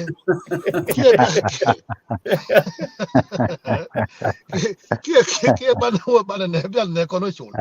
yen ko no moni gang da bo no moni ai tuma jina ya ga so Sudan mo jen chanen Yes. yen Correct. yana chanen na so Sudan gang nan da bo ni ken Mm. aya ne de ka jin mi chang mi jin kwar che kwar na na kula takor men takor wo modo julena Umo du lan jul. war men takor modo julan waran dan jin bi la de bawo bro ko wo modo bi kul ta kwara no tama ke o jin bi chongala noir ko nga je ti ke power jodu mi de kul ram kwara bo che wo modo bi ram kwara mo ni na mo che nga jina mo ni ha so mu wi le bi wo modo jin bi ram kwara wo modo che bi ram kwara che bi longo ram kwara ko tele power be ram ji kwara lakini ne ram kwara ka nuare kula isolate iko gorbe tekel wo mod ko chai bu ilat che je wo mod che ram kwara mo ji kwara ne ha Mari shankar. ma jin ne ram kwara wala ti ka na jodo tel ram kwara mo ne je ko la be ren ma char jin ren ma char la ku yo ti power jodo la wi la no ken bin nuan wo tan tap ka te ne ta ko de nyi nya ngur la wi nuan tan ti telo do fa wi jang lang bang jang ina dol gan wen le ngono mo ne ma je no mi chate kwar mi kwin me lade le yene chuch mi chate kwar mi bot yene chuch mi ya de kwar dol yene chuch mi cha kwar mi chate kwar mi gor da bode yene chuch mi gor juraide yene chuch e je no fa an ba ko la ne ko la goro ne tila le le ne ani kwar mi jin kwar kulu ko ngora mte nyamdu a pale ne ku cha janyi long le ja wa ka bo yalla ra meselen ne la kong na for example ka South Sudan chalele kun foy ko ga kir nyenye nuare yani na kun foy okay chalele ko gruya ko ga jang ba ko ta kwara cha wuj chalele lol gar ko yani ndame tele mi tok tin garot gar ko je be yen ram popular be bere popular chala farm ma ro ko jani wen garot ko jani okay anda yale lambo wen nuare ko ka warap ene nu la jai gwa wo ko le nu re lo ken jam lo ne te wo ne e jaring ma cha declare war again janga ka ja kai ne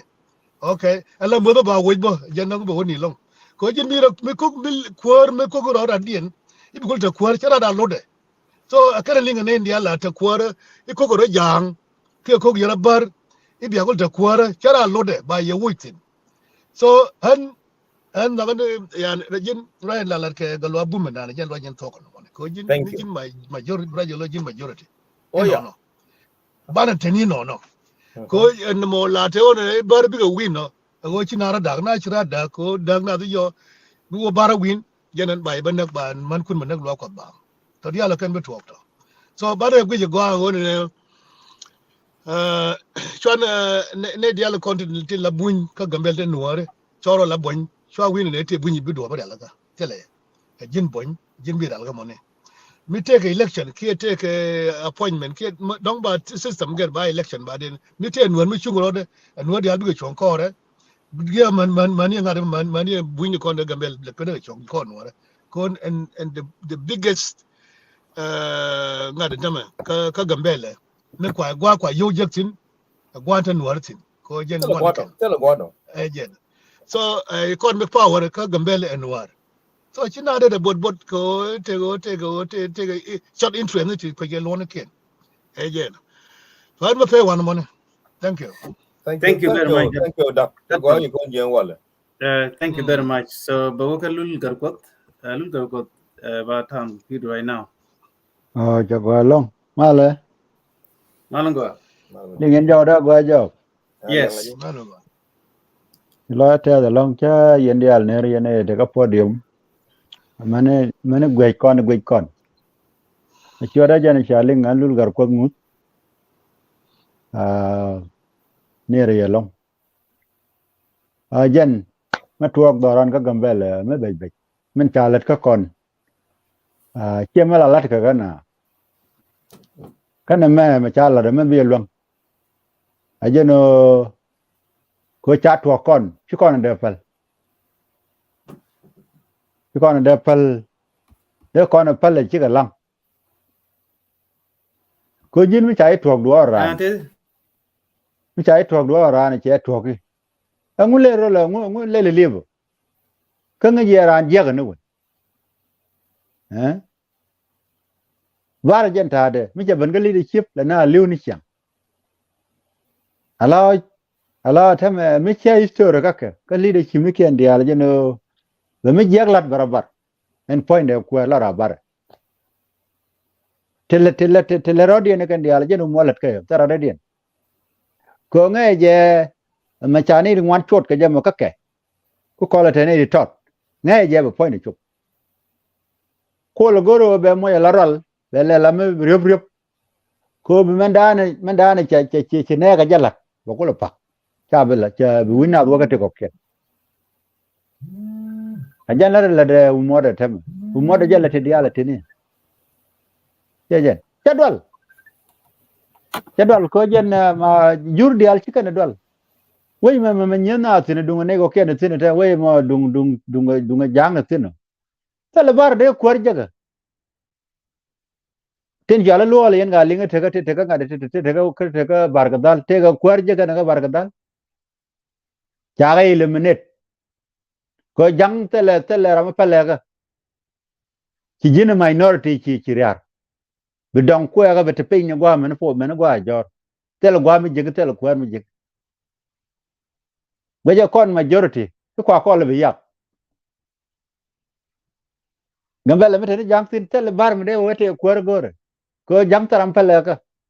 peldan wala ko na pele ka aja na ko na wala eh waja dan ke everything bar cha kwar je muna ga to kon ko la ko ngoro bar all the time yo ci bar ko ben kwar ba kon go benak bana go wiya kon de kon ngare tingwan waja ne ko ti ka ko panyedo do mo bar ke liu do be tore me be ga bola wo chum wen a barbo yo i barben kwar pek de motor chala do ba ko nak de do ana roin de ala de yen ga de ka roin de go jen me cha roi gor ka che mal gor cha to kon a wono kon tin chan ga gwen me be ko long me be kon pot ka kan ngai kon de jang ya de ja wo ra me de kon de del gwe de me ne yo ya ngai cha toy ko la mala toy ya de cha jen de bu ni dan pek do ye dor ngas baro rit na me che goro ba pel bat che kon ga de ngokor te de wetin ka gwan aje no me cha go che de le te yil ba pale ba de no ne me cha de pel yo me cha ngai ge jen den ban la dan la ne ma gor no me cha ba pel ba la le ni cham kane ti chianien be jagar goro kon ye ba da kan ba ga joy ku yer ga dial du ni kel la bu go lan den ba wa la nya bo ba wo lain da la ku yer ku jeme ne wa ga la ba du dan tel ram roj tin wona ga yeten kana ma balat ka kor na mi yene let ya tu ba ya tu lem wa no lelaje ba lelaje ka time ber ka tyak ka chwar nyut kuma chwar chwar de mi cha ben la bara pala fin an goro na me tele gut tele mi de we ba kap chong de la ni la lat ran mi tuok dor ka nge yera mi jeng nu wen an ngu de yele ja be yele ya an na ro ya la de yen da ya la de uncle ne ga dak ye cha le de dio ye o yen ro ya da ne cha la de jen gwade kon ne ti mi ko nan ku yer ya dan be ba ya long ata kap kana fin ka shwa ka ngat ka chom kana bol kap kana fin tin ta la kya ka terbiyele mi de nuar tin Right now we are speaking. Take a mede jan te da take gwa da take a lot. Chiko cha ga de ja ku year. Den a lot. Ne ti take dan chara bulo da. Ne di selling economy mu je ga ka. Eh? Me dan cha ban ya na New Land, me ya na New Land. Chiko chu chang ne me je ka ne tele. Chu mo do dor nyo ka tem ni gwa ban ya lo ka gwa te tin. Kene nen te. Me dan chi builo dien te da long. Ko tele me je bunye ga ka. Bunje ken nga ka kon. Bunje ko kwan everything je ko yang da ke le je ya kon. Eh? Iyo direct walk gwa ban ja ne tong mi kwa na kam ro. Chi gwa no we ba da. We dan ka ber mu we te cha de te lia che bu gu. Ko je na gur kana gan ber ko bar che cha no go be chen gwa te pel fi la no ko rol. Bat ja kon ja ton ge te. Ate mi cha no ko je ga be che ma cha kon nang ne cha tong ne gwa mi na ne chi gwa mi cha ran de nek tin. Kar na ma bu kon la pel gare. Yan lo re je ga lo. Ani gwa no chwa ne pel. Bat chwa na dan nyut kume. Ko me ryoge. Be du no je ko me ryoge te la gwa be ryoge je. Ala riya ka chalat riya ka jikana lat kan bara cha buina te gwa bi kana laintin ngoda chobo point dien bat ko cha kono nak bana la dala ana lana ladan lala jamat atel good atet ana jana dan delat ko share wan dial cha go dela no jana a chapel mi cha ku menene na ro de chot pe yo me ngai yen ma re be yen ngwatot a chapel apal ga cha wetek apal ga cha kana ku yer tel bar go ku yer me nyogani mor for our safety. The safety man con, safety gun con. Again, our own safety. Me con let. Take down me by a long gambel. Meradian, again, Tiago, yen politician a gambel. They do not dare. By a run there a minority. Hey, your chicken benga power, General Nagana, yen la Nagana, more good. Quad deal wet. Allow me to make a yen majority. Nay, Tommy Jackano. Tell her I may yen got no go be and become quarter a dark young kid. My day in Chongla Nuere. Nguyen nang chang, who care? A check color can have an neck. Yet I think a story with the take a quan where me an have nothing. A talk another to apple. Vago pelwal. Nay, the alley con airway. Rain me talk, me tell you. Taramanak. In a man of God, man, a lot to the pie. Terame and neck ten in a jack. Chamu con what? Nay, the native talk any tail like a long to be been quarter by have neck. And you know, can tell a quarter take a cat. And Muku Yerulan let young the piano. Pay your babanang the kia more cool. When you can, lava me the nigger, can you quarter coken, a minority. Laboral way, chung with young job. You ruin will a jack chankel. To the more near. Kona maroon babanang. And again, what they gen my advice to the can top leaders, Kakon. Oh, Jen Chiagujo. Jen Chiagujo. Go con ngay ne con gạt kun ka con đã mor kun ngay ne mà lẹt ka gambel ko la yadu na dak la yadu na ro dar biara da kor ber ite bar mo gwa yo ya ko nang nyam janon ber kon kun ko I don't think te ga chalel ga ket tel ket mi yalel Dr. Abi tel ket ikede me ken eneti ago la yadu na chot jong ken bi lobi cho be yudit yo by way bar ma lelben kan yen bar kan yen shoda to mi to ka federal government yo ngai bar te bar mbe aje no chiara da wuni nema be yetuk ngano be jini chan gudem waru no galwa bu mi da ne che campaign mi gwa yela ni de ngwan ta against men mi dunda cha join ne do ka ken yen wari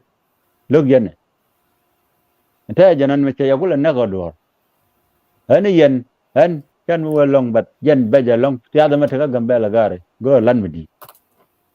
anh dân qua để phép tin chào ở long cơ qua bố chào dân cho at tin có con lan nó cha con nè ngu wiya ken chana wiya yo tol kon kor ko ya jo gar kele jinni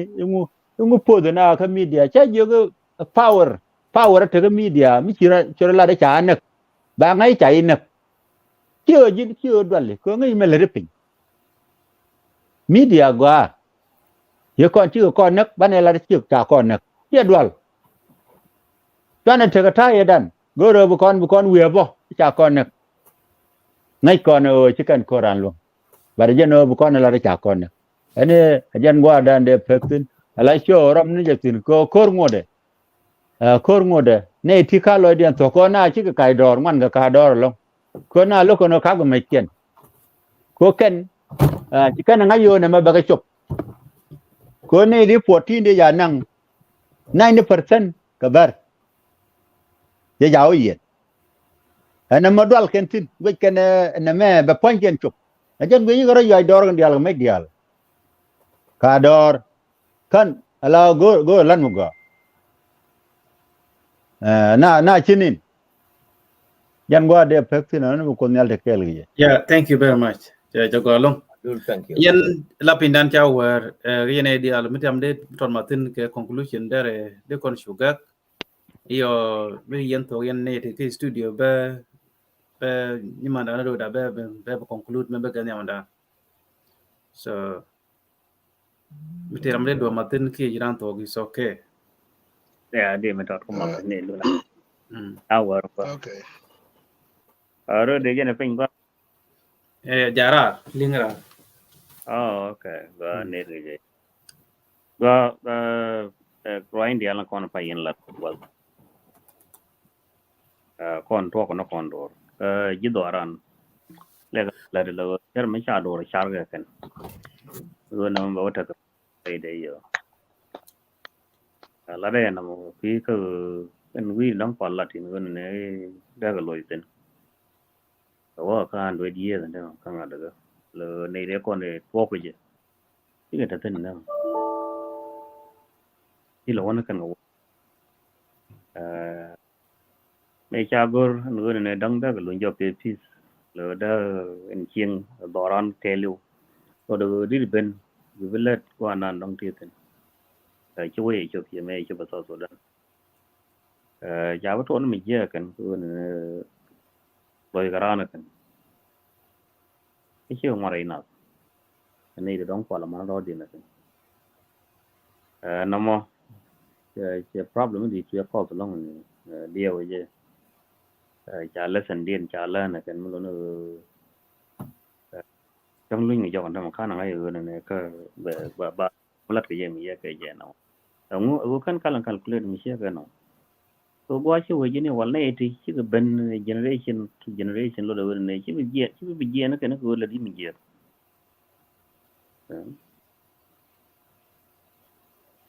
da ben kan lo ke peaceful people lo no la na kana long the country blood ko la da ajan ta nan ta ne ken kan le no da na we về cái mình là rồi cái đó cái này cái làm gì cái gì nó vấn đề bang cô còn thực hiện long cái gì cái cho con lương phải làm cái gì đúng cửa nóจะcòn cái phải mình là đúng không chắc gọi cái gì đó quy nó qua đàn thế nào thì nghĩ ra cái này như thế kia kurbi long da company ko ne kon chani chankel peaceful kamal ram lat go nan lat yes cha chi kare kan ko to ni na ta da wala sun tele in good way but melody ka way mi shelo chi da sabai ren pel region kan ideal do ken dia share ken angai ga ken go ta ga chong wan ya campaign mi ku be ga parliament a ku de be ne ken ka ta ku won ne ban we dan ban devalde we dan chi char ga chi la ko ta ga budget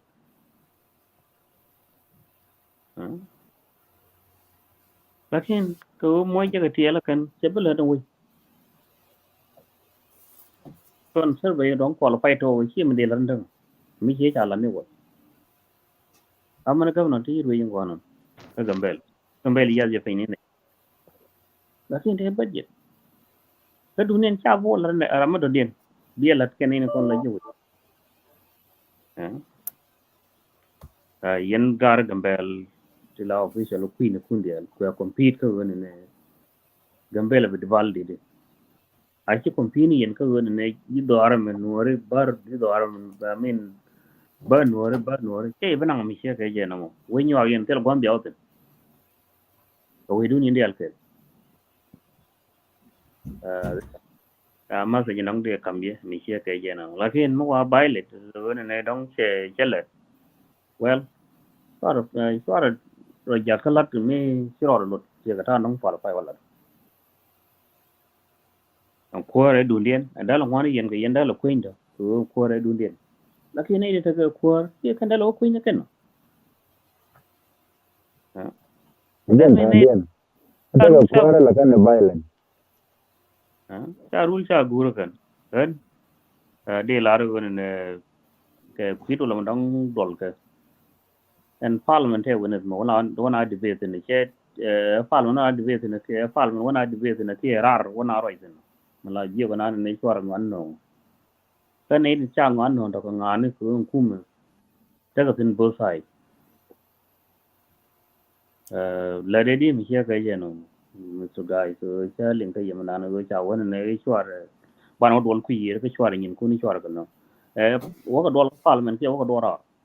ya di o yen te ga ria me na do kan ko kan ana china da ro parliament dong da parliament ba ko te ku yi parliament ku di and this should be the official the con wo dol ne la dol ka parliament ne won chi ma gor ne dial no la dien ya che gor ne dia ke lo ma kere dung dien yeah so can be on ai can mi che ka yen am che ga governor point de benina con and problem and lo do ne ne ku nan to ro den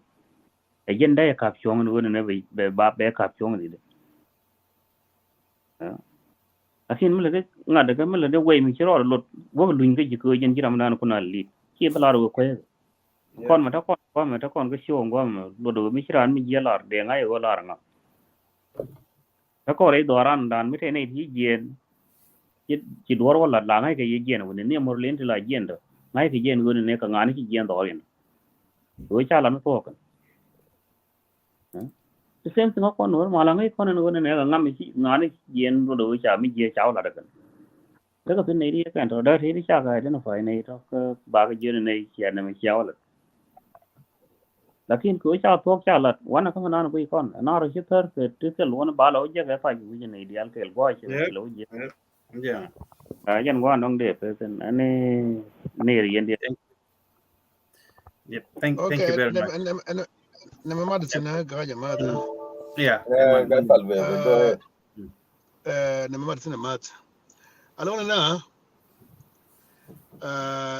rajala wa inu hore bo ga South Sudan no shi waji ce waje ne kaje na bakele ku kullu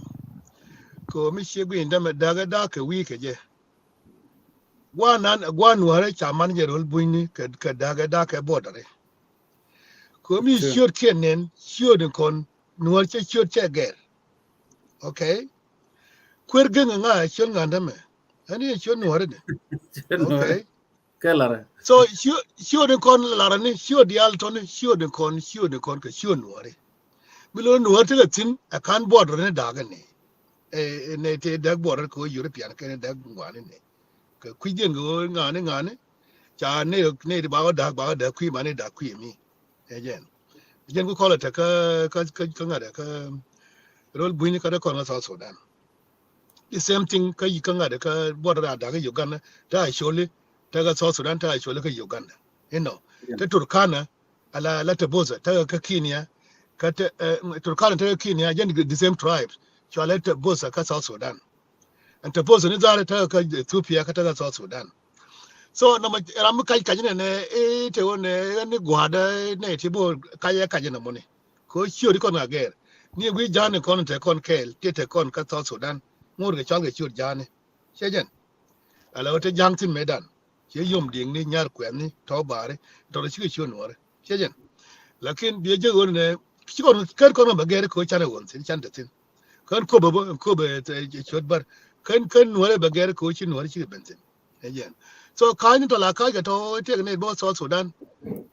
chwana ja liang ne chela che ne bo so Sudan bo do ya dang ne je ko cha ko ne da ga ku ke no gabil me te ni ka gabil me te we ni chejen fa nan ben de ko lar ke jakko che bo lon ko ya war bo ajano de kon ne de kon la tie ke la ke leader gambele de lar ke o yen no wona ko ne miten won chung roda ba gobna gambele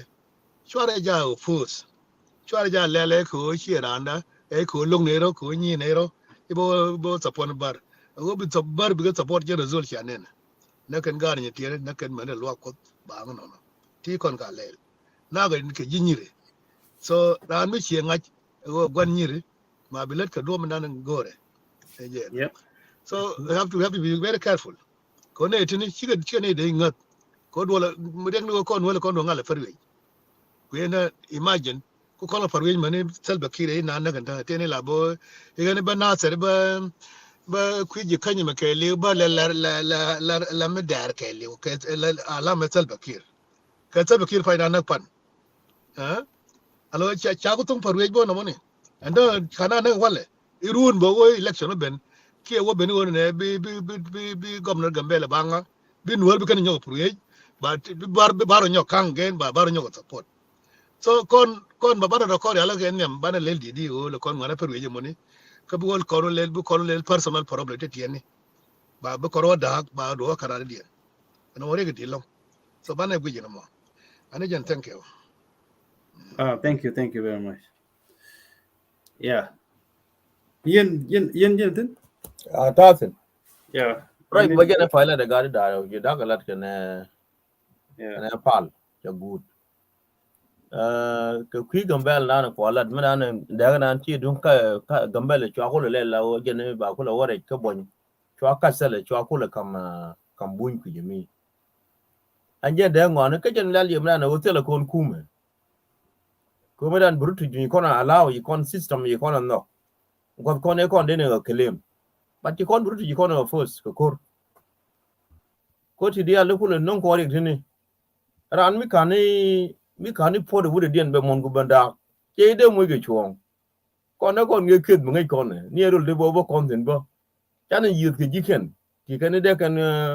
kon control ke system dien ka kan la chan e wo le banga je wi mo no mi ti go bom la nu la ngo ka de dien ajen chan go le ben jaga kwidan tele gwami ene gwami wan yentin ki de la chi doru ko wan yentin ga area gwami wan tin adoru dara in pai daga la de rol bu ni doran kondial bo kon ga Sudan meni bar bo ga Sudan ene ran be ko gwam bo kondial sin doran kelu bad mite ne de jekki andi ne nakana ti yiro jaga la o kan ke keleri de ga lelmu ma de nang ne biar yi biar na ke ngai jaga ko bar no ko ni mi jek all the time en ngai bar en gude me gwar yo kwen bar I know it very well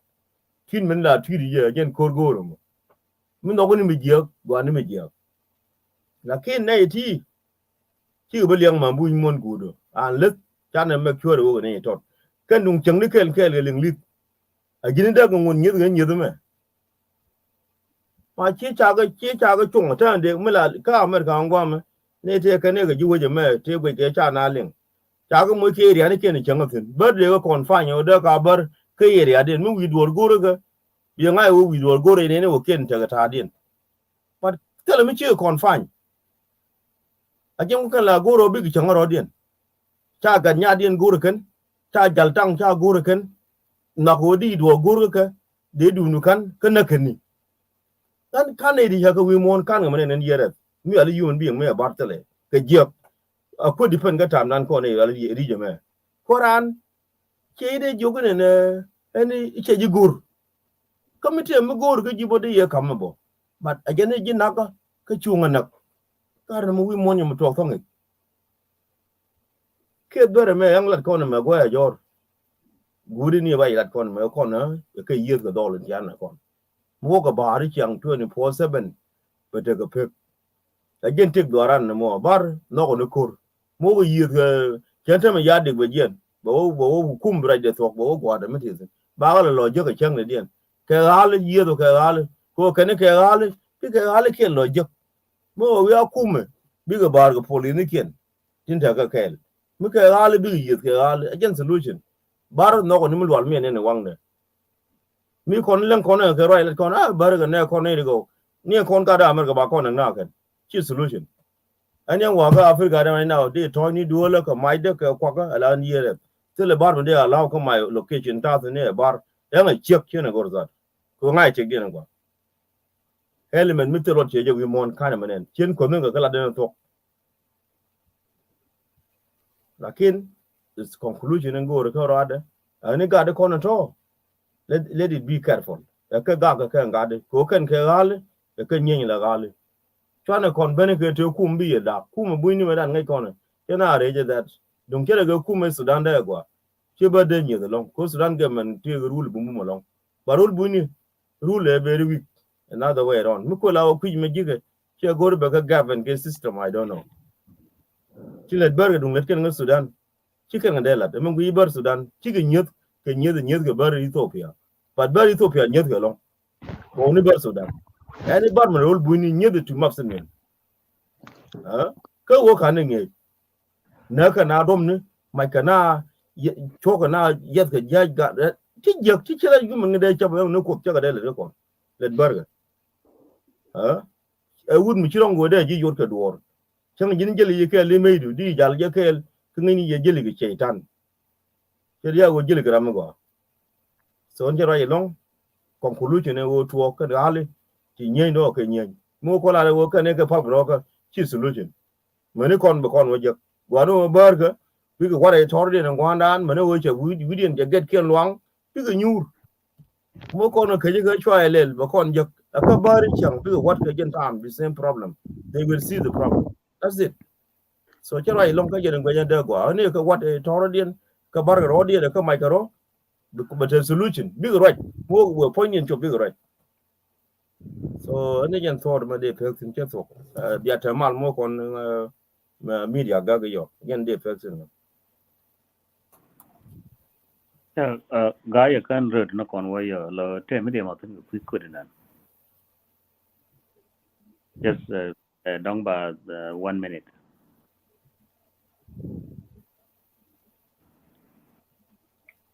go on.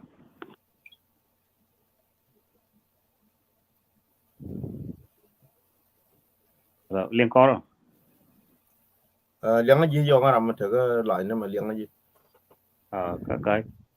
only Yeah, it's clear. Channel like on the. And ragul mir nen te da wa da go nen te mir.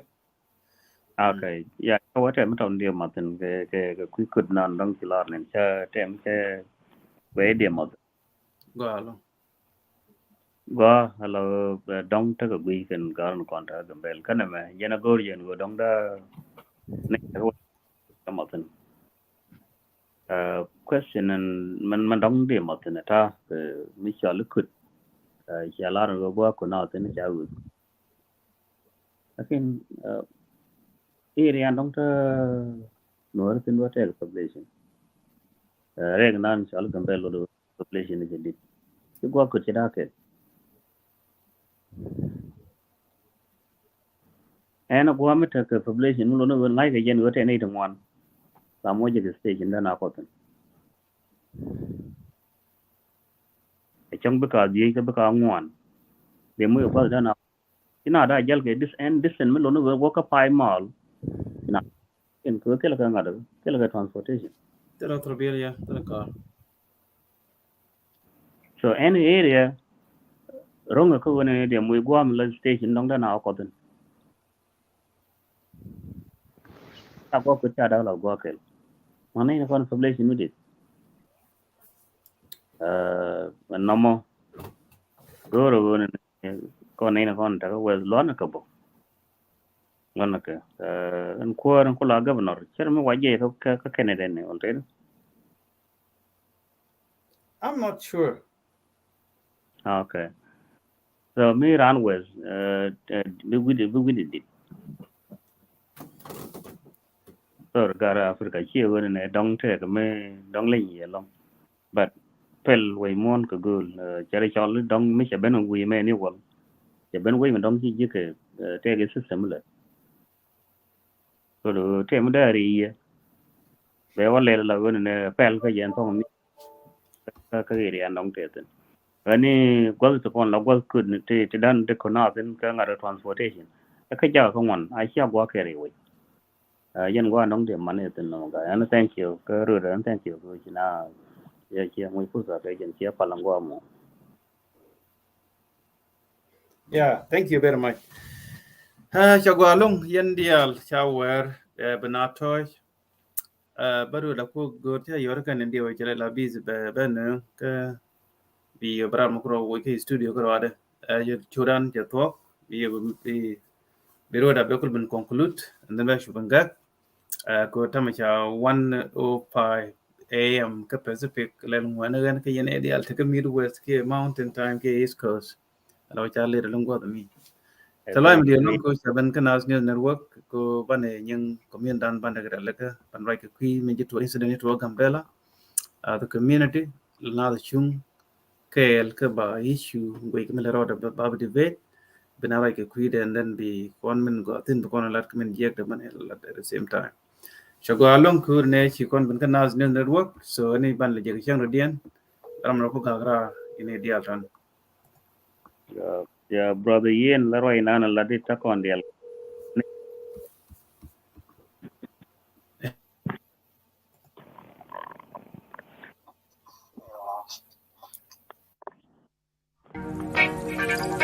My beautiful land, Gambela. My beautiful people. I'm into you more than anything. What we say?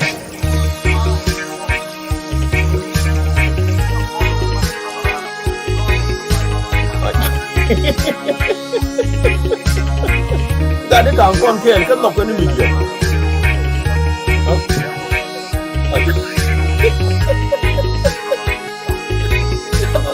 Linh kia đến mũi. Ông nói cái gì? Cái ok, cái dân cái hoặc nó chẳng có nó chưa ai cũng dân quê chưa có gì cái đẹp luôn. Ini paling pinggir enggak aja.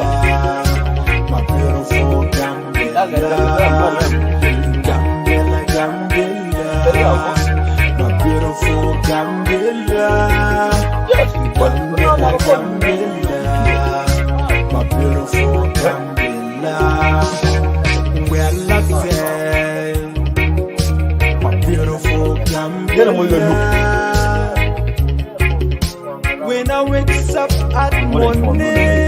Anh mình nhìn được con chính là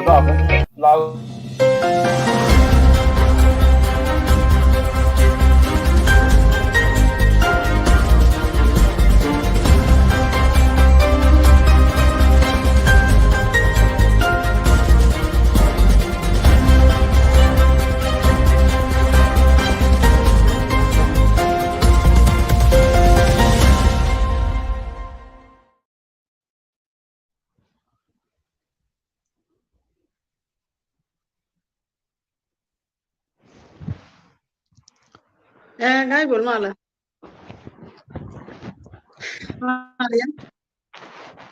Yeah, July. Thank you. Yeah. Thank you. so ti bene conclusion bi conclude Ngana. kelana te sko hinala je walle ke incident to dan gambela ane ko na attack and then to kon ga power ke media ko bane respond ke we ngai kon dia so any given your final conclusion and then binacho toy ko jaba ene run ma ngai chang da Jangdar ka dai. Jangdar di. 1 a.m. ka ne ko ba ka wa Jangdar like ta ngati ta dia. Apru wada. ta wan kan ne ta ma pai pen tin mata mene badak Okay. Kacha galong. Sister. ci la da te be ke ne dia kon ci la de ke lar mal kan ga da dia kon ci wara ten ja lat kan dia kan gusken kon mo rai na ka media cha sa po ne je wona ne na kan ka man gwaja wi ci man kon te melin kan la man lat ka duor ma kan kon wo ka ngadi la wi de ne pich a jala kan man ga ne kon ci tig na nan tig ko wen cha mi si bar mi che je be decision be kan be o me gwa mi che ma do kan tin ku ye mu bo to sino no mo so manan gwe je ka gwe je tin ko no gor ka ta pin ta gwi je ne tin dia la ro dien mana me wo nye wum ko nye wum je mi je no wo ko ran Ngan. ala ngano ya ma men ci ne di ko la barwa je la o tin ko la de en ret ya le ret ko That's how we are. ko kon ci mi nya ya ret do la kon ci mi nya la gad gor lo do changa ni ko no ri te ma mi si wa ci to tin ci tek tin ma ci tek la ji ka le thank you ana sen bu ko la rai ke je ke ku de lon ko wona ne men cha le go la ro ja ba ji ke te jira re ja ba ji i jin nga bre lat ko wado sa ji lat petit ke ma ku na ban ka po ke ma na lat ga de wun te ke wun mi chola tun mi shiro ja nen ka ci dak pal cha roj ke wun mi dien ke pal ko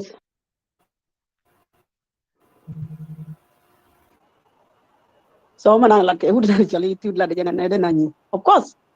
mi ci dor mi ci na da ka tele mi lon ka la ni ke je la sa ke no ci jen kuri ko ja won ko roj lar ko mu ja nga e che nyan cha won ko kur che nyan ne cha won ko na gay le nga ga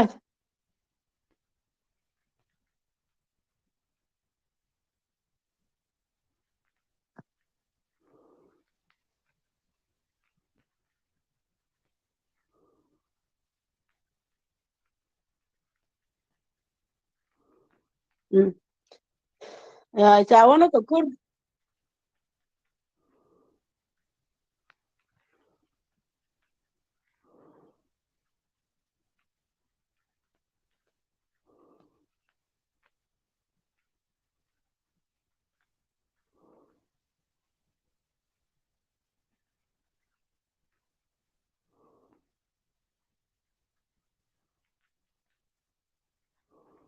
ya cha won ko kur che nyan ke cha won ko na gay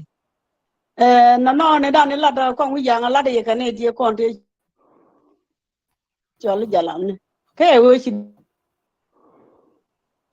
ga dum da je kan ku ro mo bu ga kwar man mi shen wala ka gambe le wo ke ne ke da ne na kana na ka ne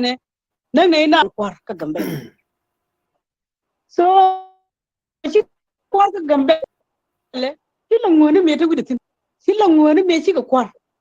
ko jira te ga mala ko ke jimti wi na ka ne ku na ka ci ne ku ti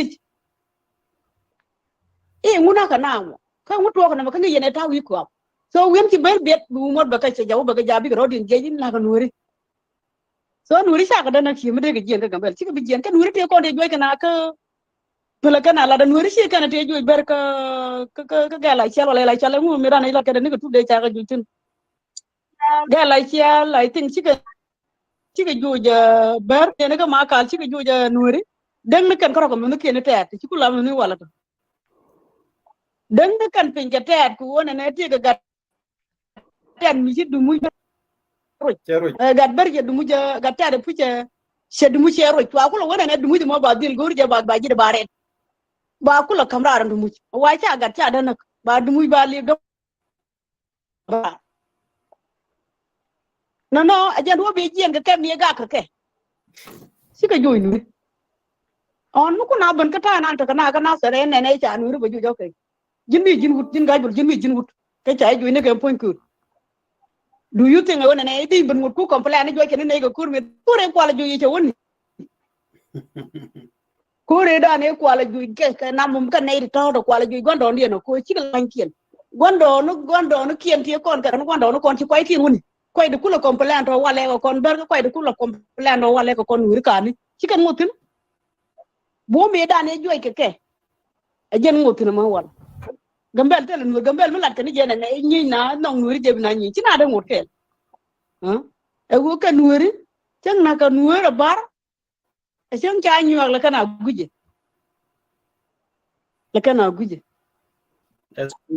la bar dang jok ye be dang wan bi kan nuri nak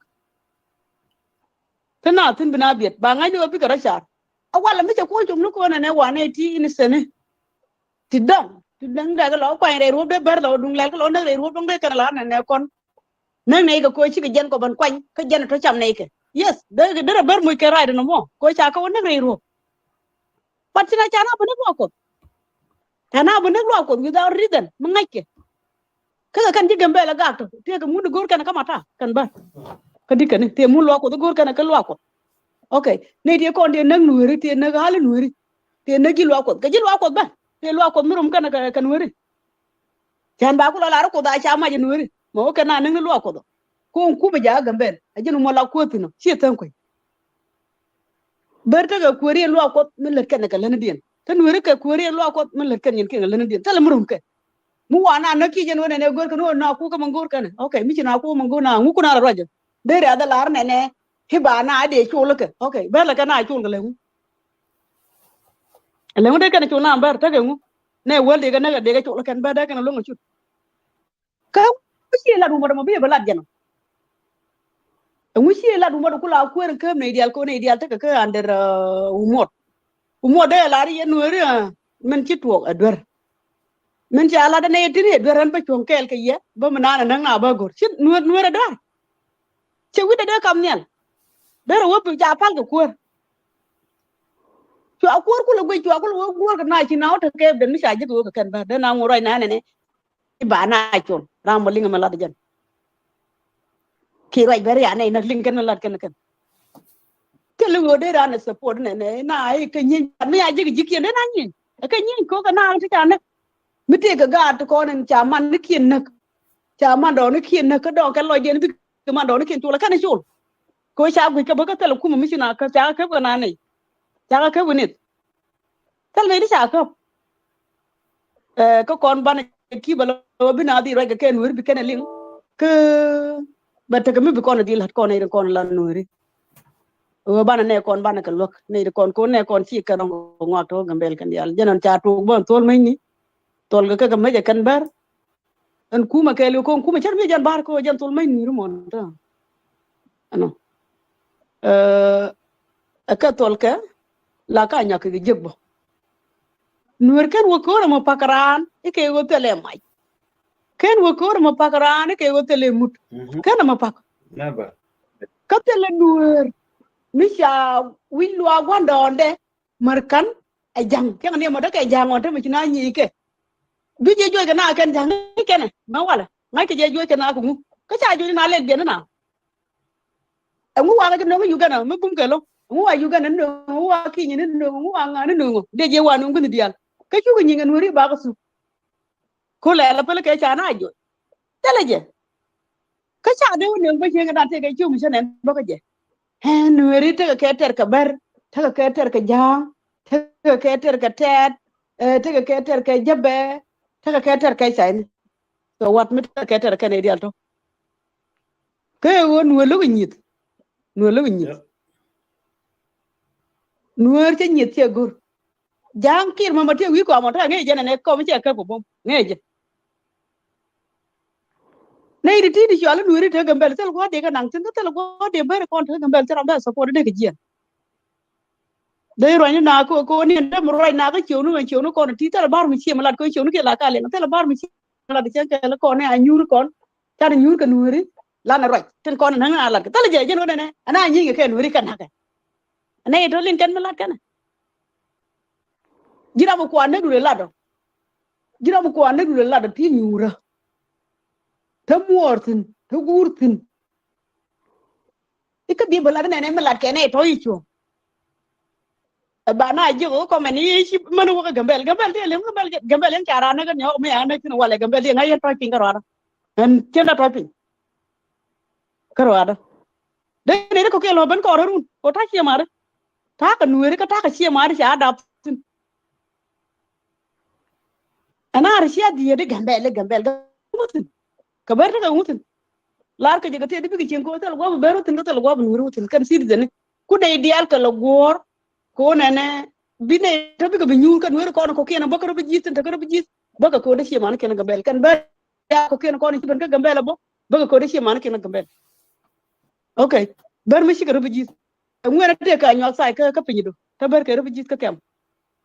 tab kan ko ndien la ja no ku yene do tin umot Wow. ngatel kada kon na to cha lu ke ba lat binara wi jikatin ete ga nuer ka bar okay jin mu ku raja wala ku bar ku ko support ta jibu pel mak da ta ifela kan ru Jiram kon na kenya. dole ci wala ray gad bel so ko be ci ñoko mu ko jëru mañ ray gad bel ti ga man ka ñër bar ci gon ku en ka ñër bar ci deman mi mo ro ñon te ka ñër bar ne to ci ka de nak du ga ji du nueri ci kay jibal gad bel ci ka de nak ram ka ko duri ñun mu lay cër waktu kon mi de lat ka nueri ban ro ñoo moy kay ci de waktu kon la ko ka de ka kep ja da ko bu bar ci ka ray dem ci am ko pat ka ci ka jol dem ci am ko pat waktu la ko ka wong nueri man pele la ko man pele nueri de ko ka ñi nueri de nueri se lot ka tan kan ka ko in kam dan te ka yor ga pin ko mi ci dunu ko wala pegla ku ba ja kan peg di da mu ci bar ma ko ba bu ku ba dor kan tino okay ka jin me jin nuer me jin tara bar mu ci goro wona ne bi ci moore ti la ci moore originally ka di ci moore por ko ti e bi ka mat ko kan go dia to sim la ti kra ka ti ka riem ka go ni ke ya ci de no ko ba nu na ci de no ko ba bar na dan di ka kan dia ka ne to di ka bar yan ke mara cha na malel ne cha na malel ya nuer cha na malel ne den wo bo ra ji ku ke le ne ti ka ke ter ka ne ti won cha san che me kan nyo cha san che me ko che na do la ko la da do kra mi te ga mi cha ne ka ji chen do la ko ba la cha san me ko jin nuer ne ka wai de ko re chi go na kien chi ka ban ja ma na kien bo kwen wi je mo go ba ga tin do nga wi mi de chi america chi wi je ta ne ka chi mo cha bo kwen tin ja cha gu dong cha bo kwen tin ja mo ban da cha gu ba da wi je mo ma jin si ka de wi je mo dung raji ka wona ne mi te ka mak mi de nyu fu ndu wona ne mak me ne be dung ne ti te ka ji still de mo ku ne ne ngan nga ke ngan nga ato mo de rana o jogi ngan nga ka yen yen ka ne ku ne jeg ke ka gar kien te ga chondien mi ta ka te mi ngi ka je ramu ka kan ber ga chi ma na kon ba ko ne dial ti ta ramu ta le ngan yo ko me la man la gon mar man bar mi cholo go ko me cek ke na to bar ba to tele ti bar ba lul chole lul go ko tele bar la Cek no no. ai cek ka chen da balar ko ne e bar na ne kan haka ka chen da lari bai kan wona no mi ti kam na gurje ne ti ka kam ne jalar so ko ci pin cha wer ka ne ko to ne dia je bi ga na ling ba na wo ka telefon ko wala bi ci ka bu godul la baye ji ci ne di won ci ka bu godul ko ci ne ray ti angon ke lo ne di wan kan chicken bu godula bat bu kor bi ko wo ka ko ne e kan nyen kon dial kan ne kon dial ka to nan lat kon diteli long cha ka bi hala ka social media tin kon le rodien to wo ko wo el mem brandu na linga bi ke brana la private kan rande so kan chi mana da na wan ke dong bara lu mu chara chulur ka mane ni la na kan yu kan ai chang bala ben je ko njaw wi dien ngai kon njaw wi ber mala to wi ber man to ko ngai ke mi kan ka Ethiopia te ramre tin gambel nan te ramre tin ko kuj bargo bate do pakan pije kanere de na nyo ne sel di bal men ne wi sel tiji tak we ken bo ten nuer ten yen ka me ten yen ka ra go nuer de gambel kan te ti keto kan te ti to ka ci ko ni tunen te ko na bus station na na te ka men ne re re ti ka ber dur wala di te che ma ci rek to wanta te ne ci tin te na ka primary hospital men de la no tem ku de ku de kam na de kam jike de ra long de nyur ko ci cham ni yu ku ra ana cha ne kire de ko jen mo na tu kire de ma ti mi je mi gar ke je kan tem ko tem te je anuer de kala le ka ran dien ha de nu te kala da je na de la na mo chere nyoko mi chere bara longo na ngwa woke wok katila na no ra ketin ko na nen ke tin ulle rodien ran mi da wi changa jin gaj bolo monta mi da wi di changa chegu da ka mu ngoni jena la wo ngode la dum do arun mi cha dum do arun mi de do run da chegu jakka o de chegu le le ke char ko nda ma da ne te ka ta hu le ne ke la wu ne la da ti yi ti cheling ti sen me ti cha da la da ra yi la da mu kuje la tan ke nda ruj bo anti la da so de yen kom yen wuni de yele nyu do ya te ko yega wala ga kaman mi te la wu de rien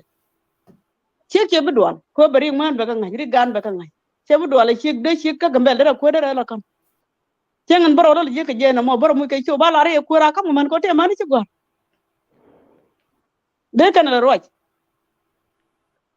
jana na antene tin na mo no ri bu fa ne kan ko ba ta ko ba ko re da la ban tin ko shi ko na mo amodo Thank you very much. Dia toy ke mal bi ko ro mo ke cheng mo den ci loy da te da long ke lar ne dial ko Well, look, sister, yeah, ko en chen ga guj ba na guji but very beje longa je ko ne ya no ba la dum tel fo da ba go tar ba da den ba ko ya ne kilo ba la dum kilona Roda, thank you very much. Thank you. Well, Not the channel. anu ko lo ga Yeah. All right. Chagwa long yene dial tamu ben shuran banega chawer long chalet inele long kone te US. Go ni yen Europe, Australia, Africa. Go yen long so kon chawer. And tamu shuran baga banege chang dien che ben go ko ne banatoy so lo te ko chia ben dial. Yen ga no dial te ka Africa particular Gambela de Kurmo tero dun chwa jal ko bijal ko adu ki bu go me dong pin go make sure jal ga bulu in case mite happen ki jak be yo jak ke bulu mo go ya ko yo te lo kene tene sel gan pel kan lam do ang pel kan te cheng pel ga ke nya alo ne dial gu kene kan no ke jitare so be careful. This is a real issue threat system like that is system go ko ne shaben bana je ka chang dien alo shira te ba ko ne shaben kan nas new network so an gai bol bana je chang dien hopefully tomorrow if not then chang dien biane ani yen biata ma good night. My beautiful land, Gambela. My beautiful people. I'm into you more than anything. What we say?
When I wake up at morning,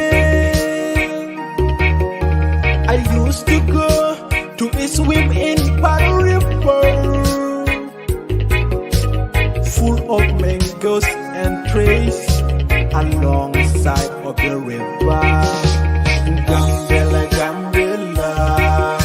my beautiful Gambela. Gambela, Gambela, my beautiful Gambela.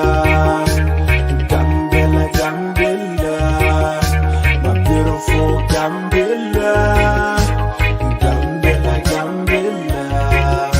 my beautiful Gambela. We are 5 drivers, but no one knows that We are fast Tripoli. So this is big love. We chose to one another.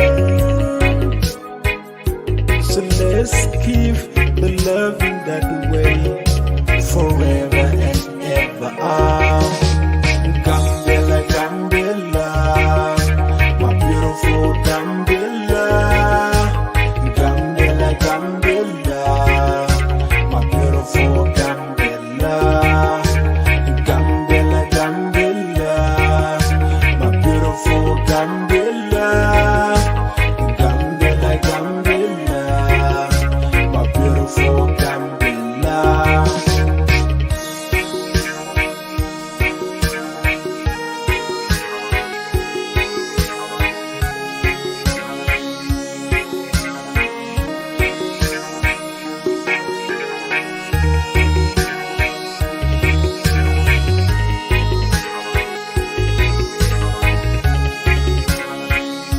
Langsa Production Zero. Gambela is land of so much thing. I'm into you more than anything. The land full of natural resources. Gambela is land of so much thing. I'm into you more than anything. The land full of natural resources like benzene and water, gold mine and walleye. Gambela, Gambela, my beautiful Gambela. Gambela, Gambela, my beautiful Gambela. Gambela, Gambela, my beautiful Gambela. Gambela, Gambela, my beautiful Gambela. We are Fabian tribe, but one in his spirit. Let's keep the love in our beautiful land, Gambela. What is that? Tootla Music, Zaila Production Zero.